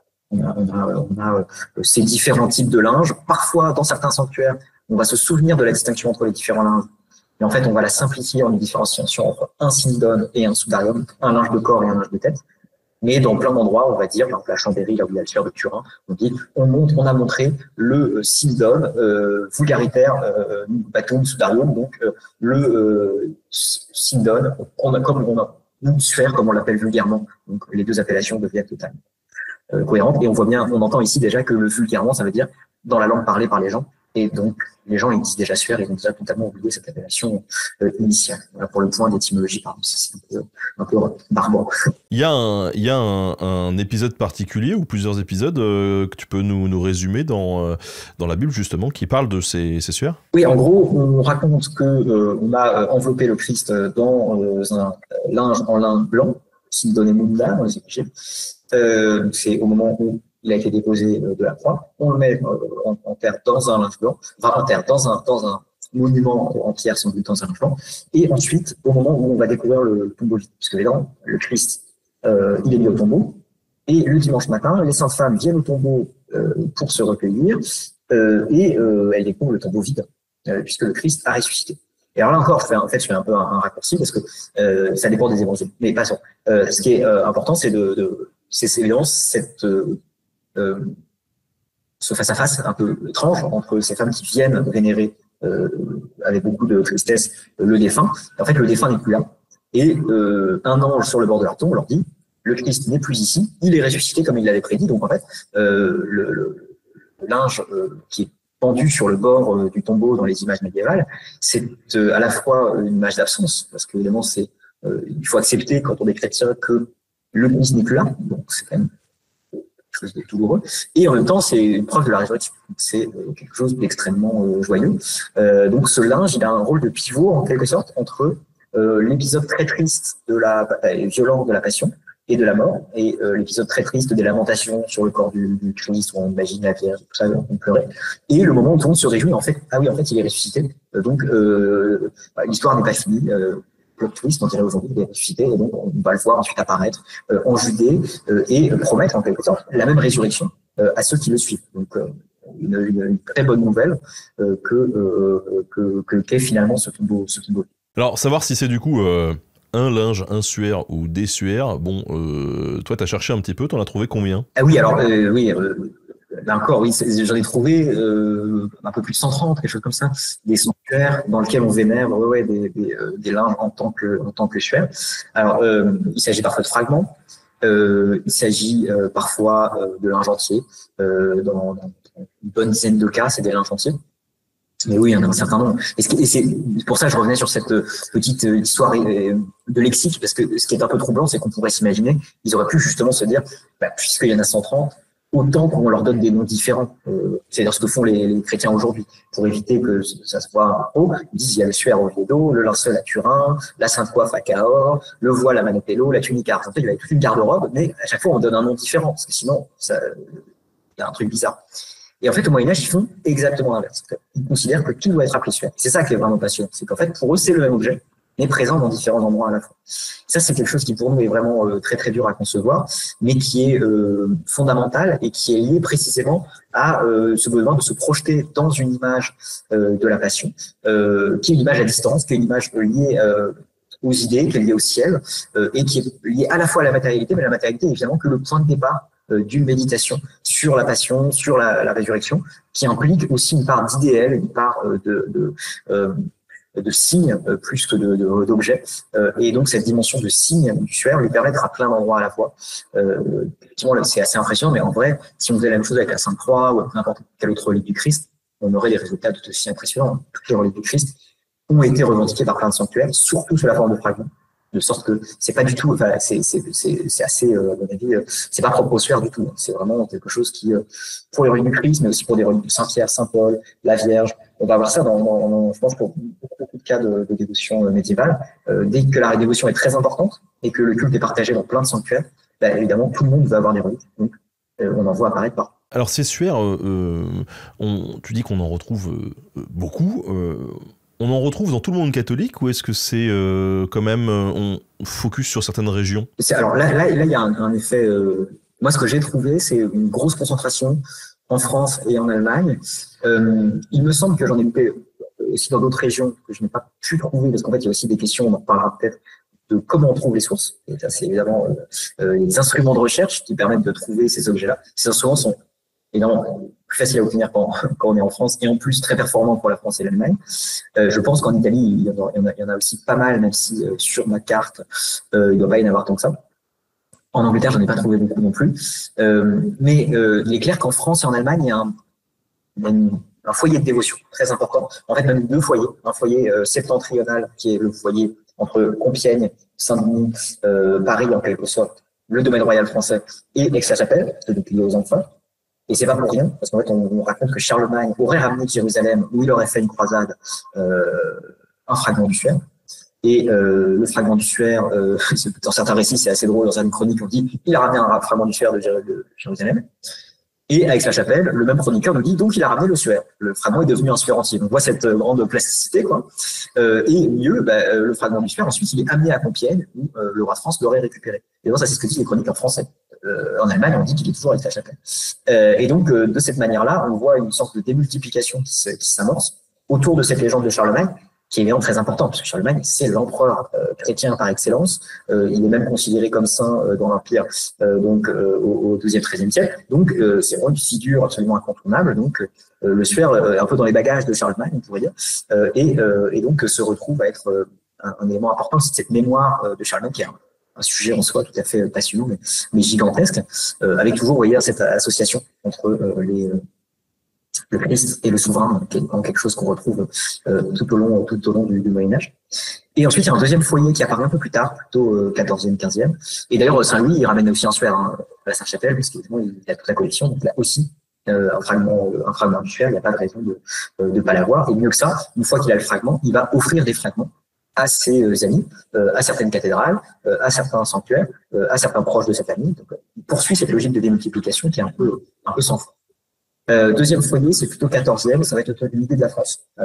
Certainement grâce au culte qu'a rencontré le suaire de Cadouin, qui est un suaire Cadouin, c'est dans le Périgord, pas très loin de Sarlat. Très, très beau monastère cistercien. Allez-y, si vous passez des vacances dans le coin, c'est vraiment un petit bijou. Et ce monastère de Cadouin disposait d'un linge qui a été vénéré longtemps comme le suaire du Christ. Alors il s'avère en fait qu'il c'est un linge tout à fait précieux, mais en fait c'est un linge fatimide, un linge arabe, musulman même, qui porte des inscriptions à la gloire d'Allah, qui date de la fin du XIe siècle, qui a été tissé en Égypte. Donc là on voit comment finalement l'objet il a effectivement traversé la Méditerranée, même si c'est pas le suaire de Christ. Il a sans doute été ramené pendant les croisades, on ne sait pas exactement quand, mais cet objet-là va avoir un très très grand succès. Et ce succès du suaire de Cadouin va faire qu'il va être remporté à Toulouse, où il va faire plein de miracles, et on va voir apparaître à ce moment-là, autour d'autres suaires, à Carcassonne, à Cahors, aussi, près dans la foulée, et des fragments qui vont se promener à droite, à gauche. Donc là aussi, la même logique, en quelque sorte, qui là aussi déjoue un peu nos attentes. Nous, on se dirait, là, c'est plus logique qu'il y ait un suaire un peu dans chaque région. C'est un peu l'inverse. C'est un peu des grappes de suaires qui se développent, parce que à partir du moment où un suaire fait des miracles, ça veut dire que c'est un recours céleste intéressant, donc tout le monde va avoir le sien. Ce qui, évidemment, là, peut causer des rivalités entre les moines de Carcassonne et les moines de Cadouin, qui vont d'ailleurs se faire un procès, car intéressant d'ailleurs, parce que le procès finit par dire qu'on peut vénérer les deux suaires, donc c'est pas un problème si grave que ça, d'avoir deux reliques en double, on va dire. Mais on a une tension qui commence à s'installer à partir du moment où on a des cultes comme ça bien identifiés, bien singularisés avec des objets, et les moines de Cadouin de se plaindre de cette dévotion qui apparaît à petit chez eux. Oui, les tensions pour le contrôle des reliques, encore une fois, moi je fais référence à ce que je connais à Tours, mais nous à Tours on a piqué le corps de Saint-Martin pour le ramener, voilà. Ça... Bravo. C'est un thème magnifique, d'ailleurs je vous renvoie, alors c'est un vieux bouquin mais qui est magnifique, c'est le vol des reliques, un bouquin de Patrick Guéry, un universitaire américain, et c'est assez fantastique puisqu'en fait il explique comment le vol des reliques était bien vu. Au Moyen-Âge, c'était considéré comme quelque chose de tout à fait admis. La relique fait des miracles, donc si elle n'a pas envie de bouger, elle bougera pas. Si elle a accepté qu'on la vole, c'est très certainement qu'elle était d'accord. Donc il y a une promotion en quelque sorte au vol des reliques, et donc il y a beaucoup de reliques dont l'histoire est une histoire de vol. Et voilà, si la relique elle n'a pas bougé, elle avait qu'à faire un miracle. Et d'ailleurs, des fois, elle le fait. Donc, on dit qu'un tel a voulu prendre la relique pendant le siège de la ville. Et évidemment, miracle, la personne tombe raide morte devant le reliquaire. Donc, c'est le type de récit qui est très, très fréquent et qui permet aussi de accentuer cette mobilité des reliques, qui évidemment rend plus compliqué de savoir qui est qui, mais qui permet cette diffusion. Bon, c'est rigolo, en tout cas c'est l'un seul sous Charlemagne qui de petits bouts redeviennent des suaires dans leur totalité. C'est comme Jésus en fait, hein. Il y a une résurrection à chaque fois des petits morceaux qui redeviennent. Exactement, oui, mais c'est pas complètement pour rien hein, qu'on est au 11e, 12e siècle. On est aussi au moment où l'Eucharistie se développe avec l'idée de présence réelle dans l'hostie. Et donc, c'est-à-dire que chaque chrétien qui va à la messe reçoit un morceau du Christ. Et un peu de la même manière, en quelque sorte, il y a ce besoin de fragmenter, diffuser, démultiplier. Et on n'a pas peur de dire des choses du style « la vraie croix, quand on l'abîme, elle se reconstitue miraculeusement ». Tout est possible. Et donc, on peut justifier de toutes les manières possibles le fait que les reliques se soient démultipliées comme ça. Donc, il y a une vraie prime à la démultiplication. Beaucoup plus qu'une prime à l'unicité comme nous on s'attendrait aujourd'hui où on rêve d'avoir une relique dans un lieu bien identifié. Alors tu nous parlais de tes recherches tout à l'heure et tu précisais que les sources on va pouvoir en parler, donc sur quel type de sources tu as pu bosser pour étudier justement ces suaires et plus généralement même d'ailleurs hein, l'image du Christ? Alors sur les suaires là, j'ai ratissé assez large, hein, j'essaie de trouver un peu partout ce que je peux trouver. J'ai beaucoup utilisé des corpus qui aujourd'hui sont des corpus facilement accessibles de sources, notamment ce qu'on appelle la Patrologia Latina ou le Corpus Christianorum. Alors c'est des mots qui font un peu peur comme ça.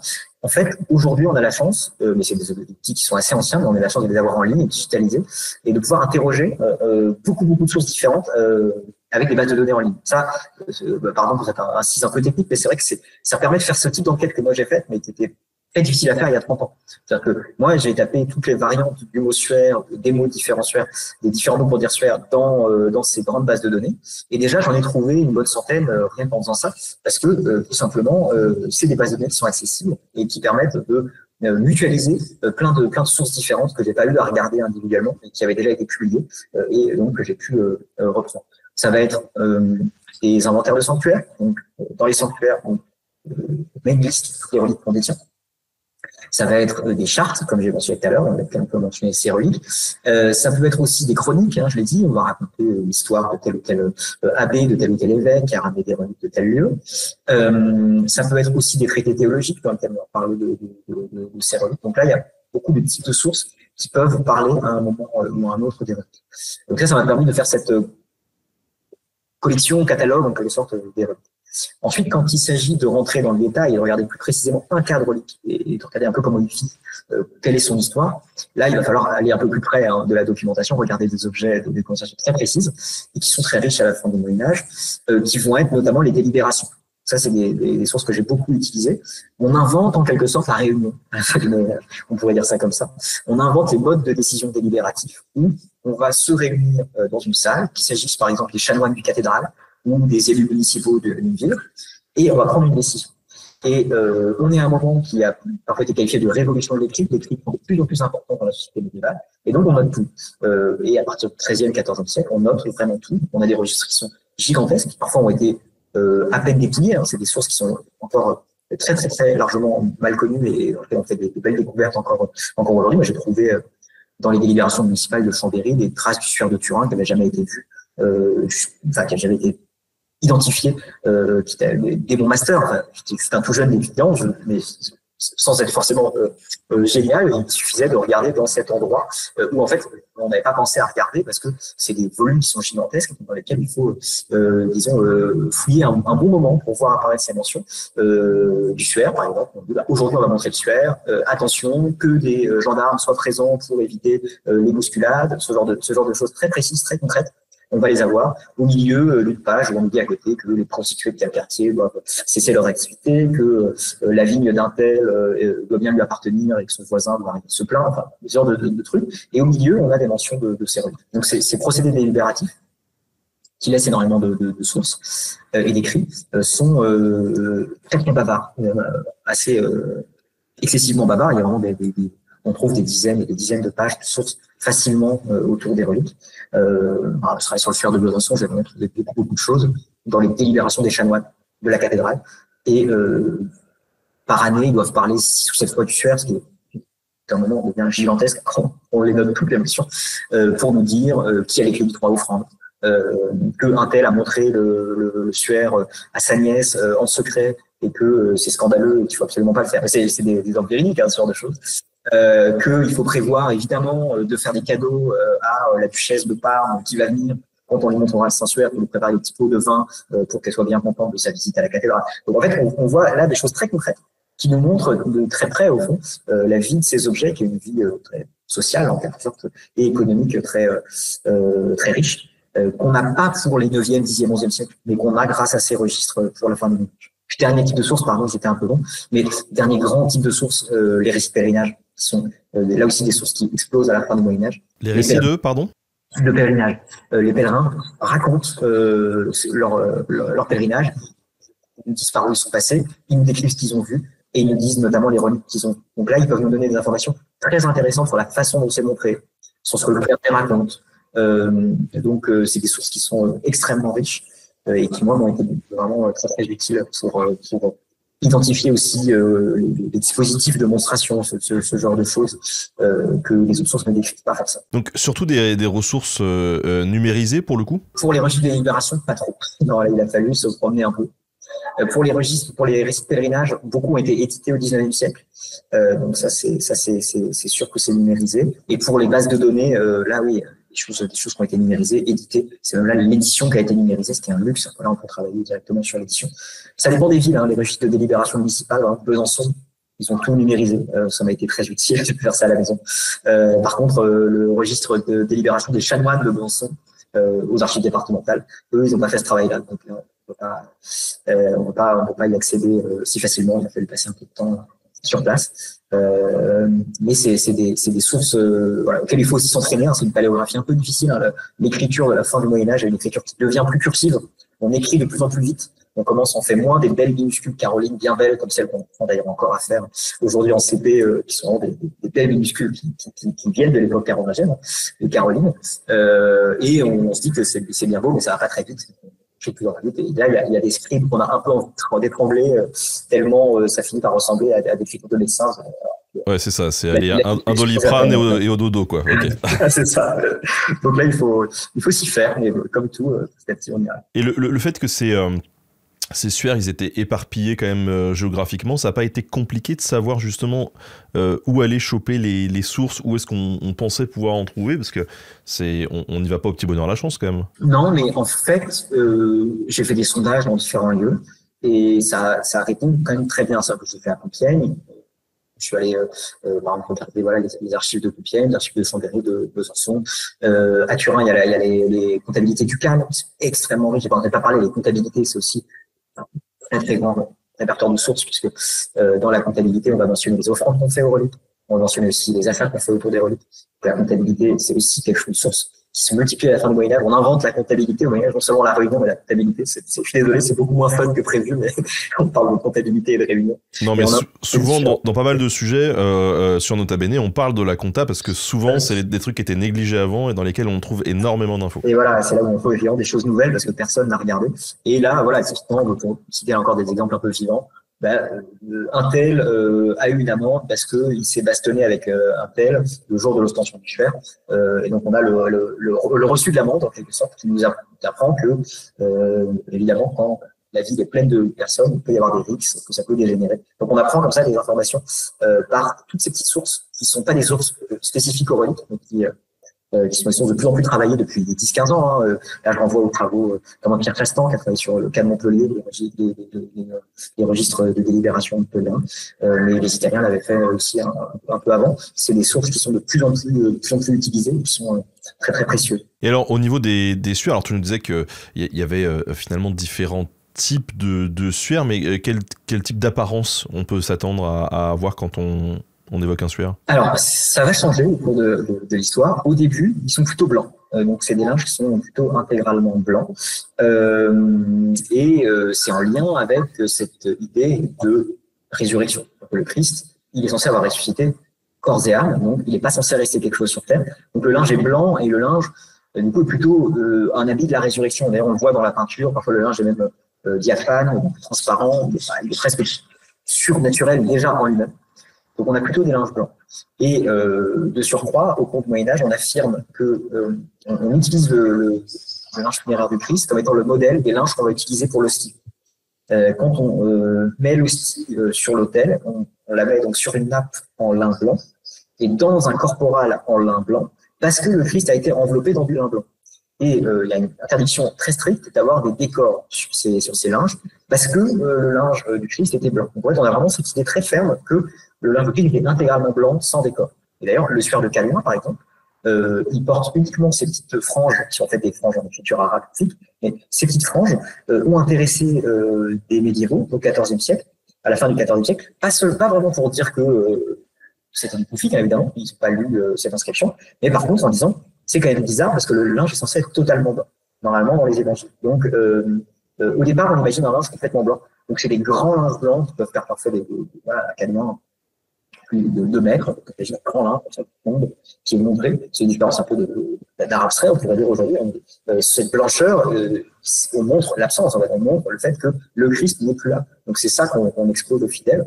Donc, c'est ce triomphe sur la mort, en quelque sorte, qui est proclamé quand on expose ces objets.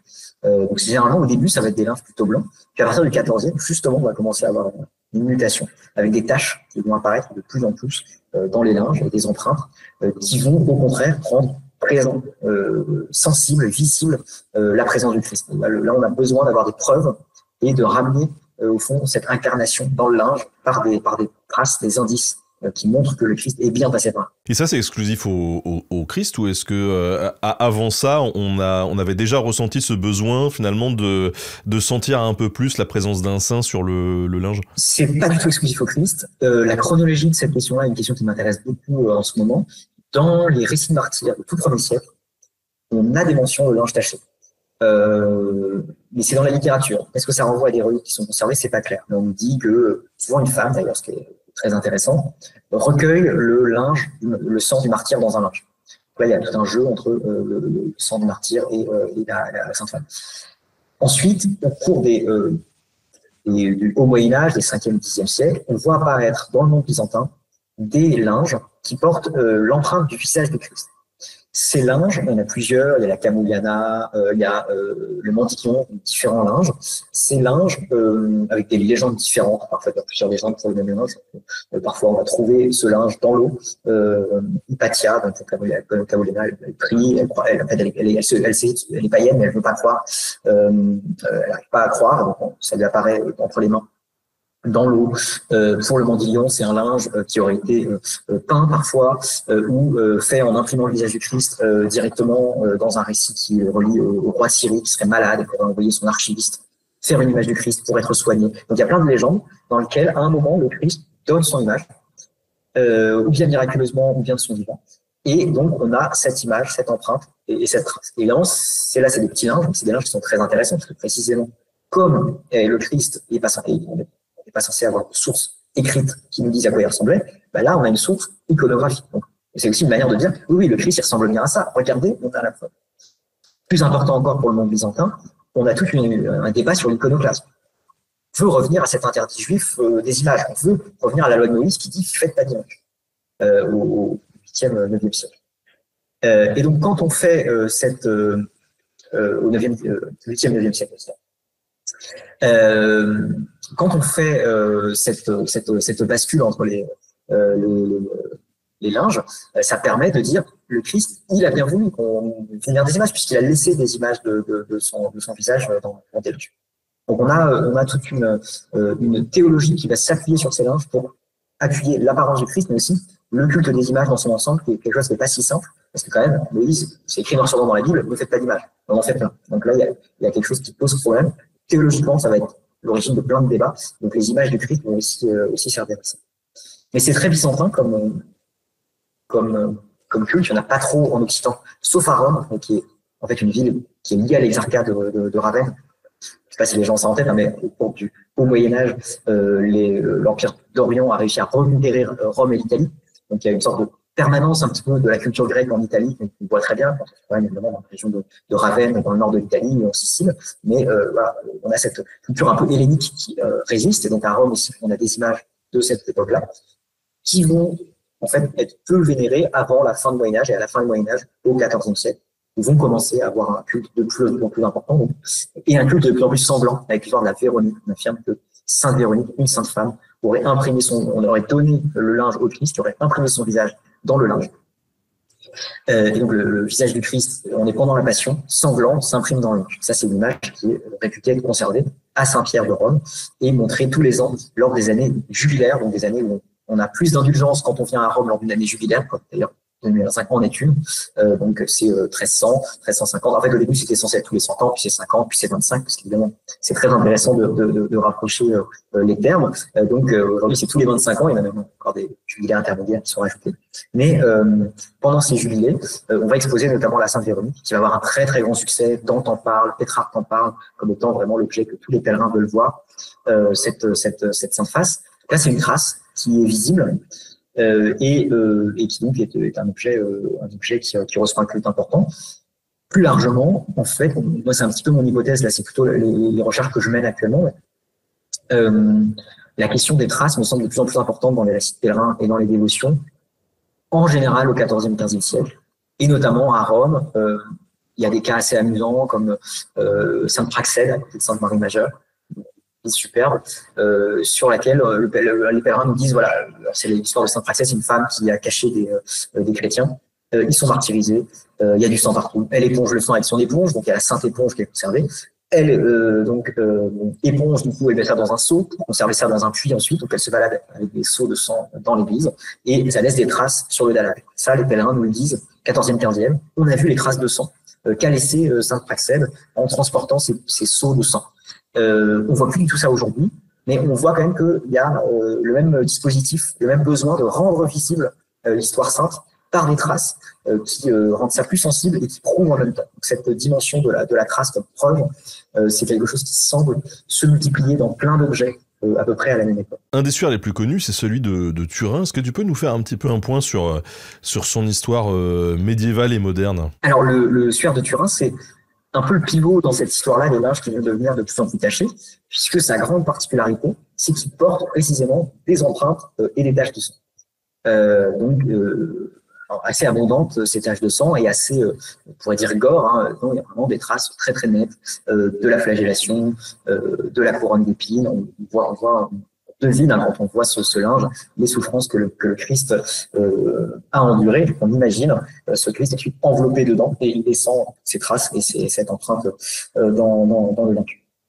C'est un linge qui apparaît dans la documentation au XIVe siècle, donc à la fin du XIVe siècle, précisément du coup dans cette séquence de démultiplication des images tachées, maculées, dans un sanctuaire de Champagne, à côté de Troyes, 1 km de Troyes, qui s'appelle Liray, la collégiale de Liray, où il est exposé, nous dit, alors il y a une controverse autour de cet objet qui commence dès qu'il apparaît, il est visiblement soumis à controverse, puisque quand il apparaît dans la documentation, en 1389, les seigneurs de Charny, qui sont les seigneurs locaux, demandent au pape le droit de faire ostension de cette image qu'il qualifie comme figura sive représentatio sudari, figure ou représentation du suaire. Donc en fait, il s'agit au départ d'une image qui est exposée en tant qu'image. Le pape autorise les ostensions aux grandes dames de l'évêque de Troyes, qui lui veut les faire interdire. Et de fait, il va nous écrire un long mémoire dans lequel il explique pourquoi il veut les faire interdire. Et il nous apprend que une trentaine d'années plus tôt, le prédécesseur du seigneur de Charny avait amené cet objet et l'avait présenté comme une relique. Alors en fait, c'est plutôt le doyen de la collégiale qui aurait fait tenir cet objet, mais son propre prédécesseur à lui, l'évêque de l'époque, avait mené une enquête et avait pu prouver qu'il s'agissait d'une image qui venait d'être peinte, avait pu retrouver l'artisan et donc avait pu prouver qu'il s'agissait d'un faux, tout simplement. Et de fait, comme il s'agissait d'un faux, il a fait retirer l'objet du sanctuaire. Et il nous dit, ils veulent le ressortir désormais. Du coup, ils ont inventé cette astuce de parler de figure représentation pour ne plus engager la question de savoir si c'est une relique ou pas, et donc pour pouvoir le montrer, même si au départ, ils voulaient le présenter comme une relique faussement.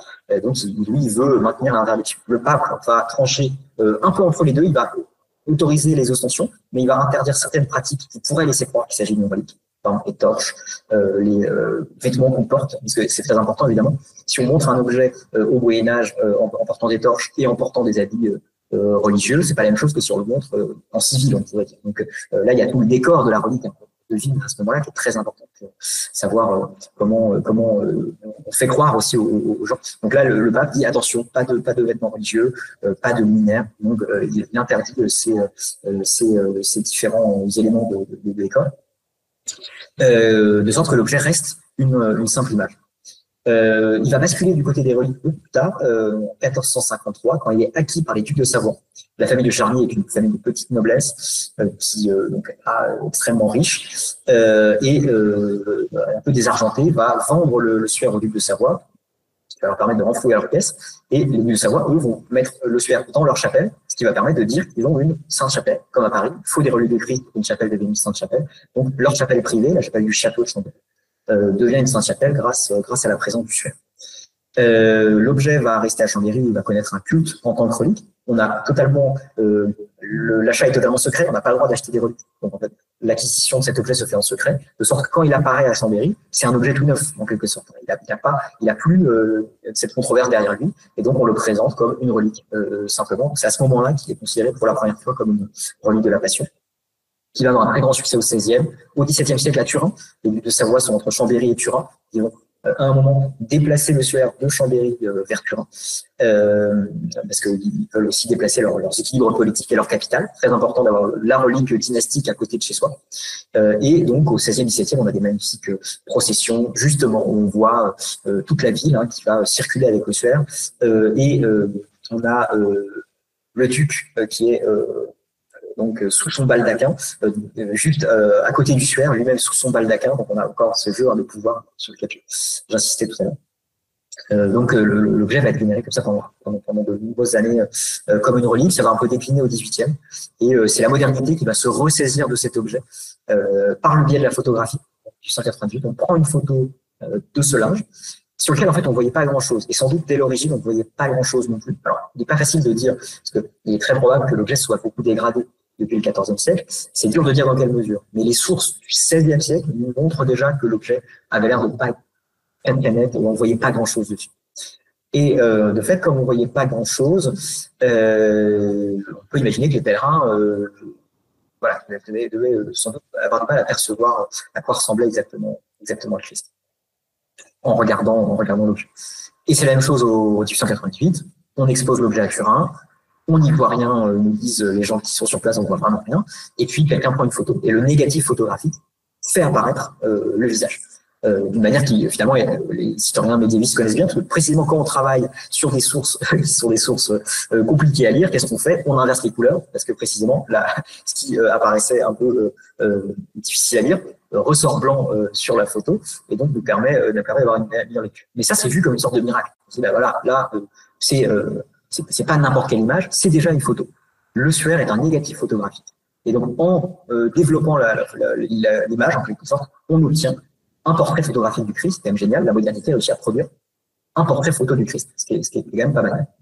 Et donc, c'est là où toute la controverse et le culte contemporain va être lancé, jusqu'à, si je termine cette longue histoire, pardon, mais jusqu'à 1988 et la datation au carbone 14, qui dit 13e, 14e siècle, à savoir l'époque à laquelle il apparaît, et l'époque à laquelle il apparaît en plus comme un faux tout juste fabriqué. Donc c'est vraiment là il y a une concordance entre cette datation et les sources, mais ça n'empêche pas la poursuite de la dévotion, la poursuite de la controverse aussi, avec toute une littérature, grande partie pseudo-scientifique, on peut le dire, qui essaie de défendre à tout prix, qui explique que le carbone 14 n'est pas si sûr que ça, on peut en douter, qui manipule tout un tas d'arguments pour essayer de garder cette image, qui est une image qui porte une grande espérance aussi, puisque on l'utilise comme une sorte de preuve de la résurrection du Christ, et donc comme une sorte de preuve du fait que Dieu existe. Enfin, c'est un objet qui, du coup, supporte une certaine pression aujourd'hui, qui est assez amusante quand on est médiéviste et qu'on regarde la façon dont il était traité au XIVe siècle. Oui, parce que tu nous dis, c'est que finalement, ces reliques du Christ, toi qui as beaucoup travaillé dessus, c'était une façon pour les médiévaux de prouver finalement l'existence même du Christ, en fait. En fait, ça l'est plus aujourd'hui qu'à l'époque. C'est ça qui est intéressant. En fait, je me suis posé la question un peu dans l'autre sens. En regardant comment les gens aujourd'hui s'accrochent à ces arguments, je me suis dit c'est intéressant. C'est-à-dire que est-ce que la même approche existait au Moyen-Âge? Et elle existe, mais elle est quand même beaucoup moins forte. C'est une question un peu moderne, mais qui n'est pas propre au christianisme d'ailleurs. Le christianisme, récemment, on a des gens qui sortent des livres pour nous dire que Dieu est prouvé par la science. C'est un discours qui prend beaucoup de place. Ou encore, on a des évangélistes qui vont faire des fouilles en Israël pour prouver que la Bible est prouvé par l'archéologie. Si on écoute les cours de Thomas Römer au Collège de France, par exemple, régulièrement, il s'arrête pendant son cours et dit voilà, il y a une enquête, une étude archéologique qui a été faite il y a 10 ans, mais bon, c'est encore cette association évangélique dont les travaux ne valent rien. Donc, on a ce besoin, à la limite de la pseudo-science, d'essayer de confirmer des croyances en allant sur le terrain scientifique. Les créationnistes même l'ont fait, d'ailleurs, en attaquant le carbone 14 de la même manière. Ils ont dit, c'est pas possible qu'il y ait des datations aussi anciennes, puisque le monde a été créé il y a, je sais pas, une dizaine de milliers d'années. Donc, le carbone 14 doit se tromper. On a plein d'études qui se veulent scientifiques et qui essaient de dire que le carbone 14 doit se tromper. Et c'est pas propre au christianisme, je l'ai dit. Dans l'islam aussi, et d'ailleurs depuis le Moyen-Âge, on a des auteurs qui essaient de prouver que la science et la religion arrivent à la même conclusion. Et encore aujourd'hui, on a des gens qui nous expliquent, c'est assez fascinant, que le Coran parle du Big Bang. Que si on lit bien les versets du Coran, il parle du Big Bang, et que donc la science et la foi vont de concert, et que la science permet de démontrer Dieu. Il y a des mouvements comme ça, je digresse, mais par exemple chez les jésuites, où il y a beaucoup de jésuites qui sont très impliqués d'un point de vue scientifique, et qui sont d'ailleurs assez carrés, c'est-à-dire que, enfin voilà, c'est juste que les conclusions sont pas les mêmes au bout, mais qui sont pas mal dans les milieux scientifiques. Ouais. Et c'est ça. Et ça, c'est une histoire qui est passionnante, puisque c'est une histoire qui est aussi une histoire de la science. Parce que la science, au départ, elle est faite dans le monde arabe, par exemple, des gens qui sont eux-mêmes croyants, pour les débuts de la scolastique, disons, on peut dire 10e, 11e, 12e siècle. Dans le monde arabe et évidemment dans le monde chrétien aussi, c'est les religieux qui commencent à s'intéresser à la nature, aux phénomènes scientifiques, aux phénomènes naturels. Et donc très vite, évidemment, ils se disent, est-ce que ça concorde bien cette manière de connaître le monde avec la manière de connaître le monde qu'on avait jusque-là, qui était la manière religieuse? Et il y a plein de réponses possibles. Et la réponse est à l'univoque. Et on a effectivement à la fois des scientifiques qui vont dire ça concorde parfaitement, et qui vont essayer de chercher des preuves dans la science, ou d'autres qui vont avoir une démarche scientifique complètement distincte de leur démarche de foi qui leur est personnelle, et vont mettre les deux, disons, côte à côte. Et cette histoire-là, elle est tout à fait passionnante. Et donc, en voyant, disons, aujourd'hui comment ces catholiques cherchaient des preuves et des indices et des traces de l'existence du Christ, on peut se poser la question un peu rétrospective de se dire dans quelle mesure on avait autant besoin que ça au Moyen-Âge. Forcément, on en avait moins besoin, parce que le constat de l'existence du Christ était quand même beaucoup plus partagé. Donc évidemment, il y avait moins d'urgence à le démontrer par des preuves. Mais néanmoins, dans la scolastique, mais aussi dans les récits de pèlerinage, mais aussi dans toutes ces sources, on voit que cet aspect-là, d'essayer de démontrer, de donner une preuve, qui ne soit pas une preuve par la foi, mais qui soit une preuve matérielle, devient un enjeu très très important à la fin du Moyen-Âge. Donc ça, c'est disons, un peu l'un des résultats de la thèse que j'ai de poursuivre maintenant dans mes recherches, d'essayer d'aller trouver d'autres cas dans lesquels on retrouve ce besoin de prouver par la trace, de prouver par la relique, et de démontrer par les objets restes du passé que ce passé a bien eu lieu de telle manière et pas de telle. Justement, tes recherches là actuellement, c'est quoi tes actualités? Ça te mène où? À Rome, l'enjeu c'était de travailler sur un certain nombre de traces, précisément, alors des traces du Christ notamment. Il y a la Véronique dont j'ai parlé tout à l'heure, mais il y a aussi les empreintes de pieds du Christ. Donc ça, c'est un dossier qui est assez fascinant sur la Via Appia. Qui est au sud de Rome. Le Christ serait apparu à Saint-Pierre. Saint-Pierre s'enfuit de Rome parce que c'est qu'il va se faire martyriser, il décide de se barrer, et il croise le Christ, et le Christ, il voit le Christ, il dit au Christ, Seigneur, où vas-tu? Et le Christ lui dit, je vais me faire crucifier une deuxième fois, puisque évidemment, on peut tout faire ici, et que bon, voilà, personne, il n'y a que moi qui veut bien consentir à ce sacrifice, j'y retourne.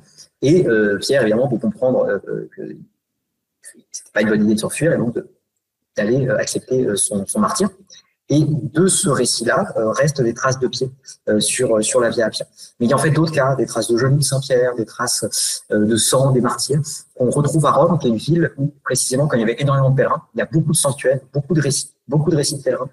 Et donc, là, l'idée, c'est un peu d'essayer de voir si, en prenant toutes ces sources, on peut isoler, un peu comme j'avais fait pour les Suèves, des cas où on peut faire une histoire un peu sociale de la dévotion, voir comment la dévotion vit, comment elle fonctionne, et en même temps poser cette question un peu plus théorique et un peu plus sur le long terme de est-ce que la preuve par l'image est quelque chose qui est propre à la fin du Moyen-Âge, est-ce qu'on en a des exemples avant, quelle est l'ampleur du phénomène, comment c'est traité par les pèlerins, par les intellectuels de l'époque, pour le dire comme ça.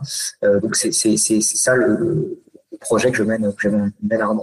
Mon cher Nicolas, on arrive à la fin de cet entretien. Est-ce que tu aurais des documents, des livres à conseiller aux gens qui nous écoutent pour en savoir un peu plus sur ces reliques, ces suaires, sur ton travail aussi? Sur les suaires, il y a notamment les travaux d'Andrea Nicolotti. Alors évidemment, en français, il y a mon livre qui est sorti tout récemment, mais si vous parlez l'anglais, vous pouvez lire les travaux d'Andrea Nicolotti sur le suaire de Turin, qui est un très très beau livre.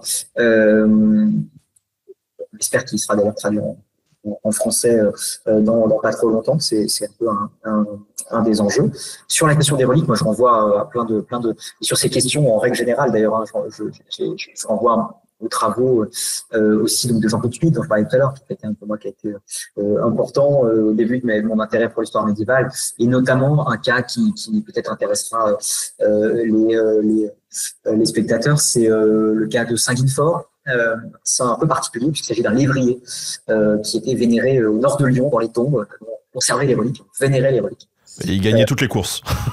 Alors, bien qu'il réponse ça, je ne sais pas. Mais il y a tout un malentendu, puisqu'en fait, il sauve un enfant d'un serpent, en mangeant le serpent. Mais comme il y a du sang sur le landau, son maître voit le chien à côté, la gueule en sang et du sang sur le landau, donc bat le chien à mort en pensant que le chien a mangé l'enfant. Et du coup, c'est évidemment un innocent qui meurt. Et donc, il y a un culte qui s'organise autour de la tombe de Saint-Nicolas, un culte très complexe et très riche qui met en jeu plein de croyances de l'époque. Et évidemment, l'église du coin n'est pas ravie d'avoir cette dévotion qui ne correspond pas trop. Donc, on a un inquisiteur dominicain qui vient et qui, donc Étienne de Bourbon, et qui essaie de redresser tout ça et qui écrit un sermon catastrophé sur cette dévotion. Nous la renseignons et nous donnons à voir cette dévotion.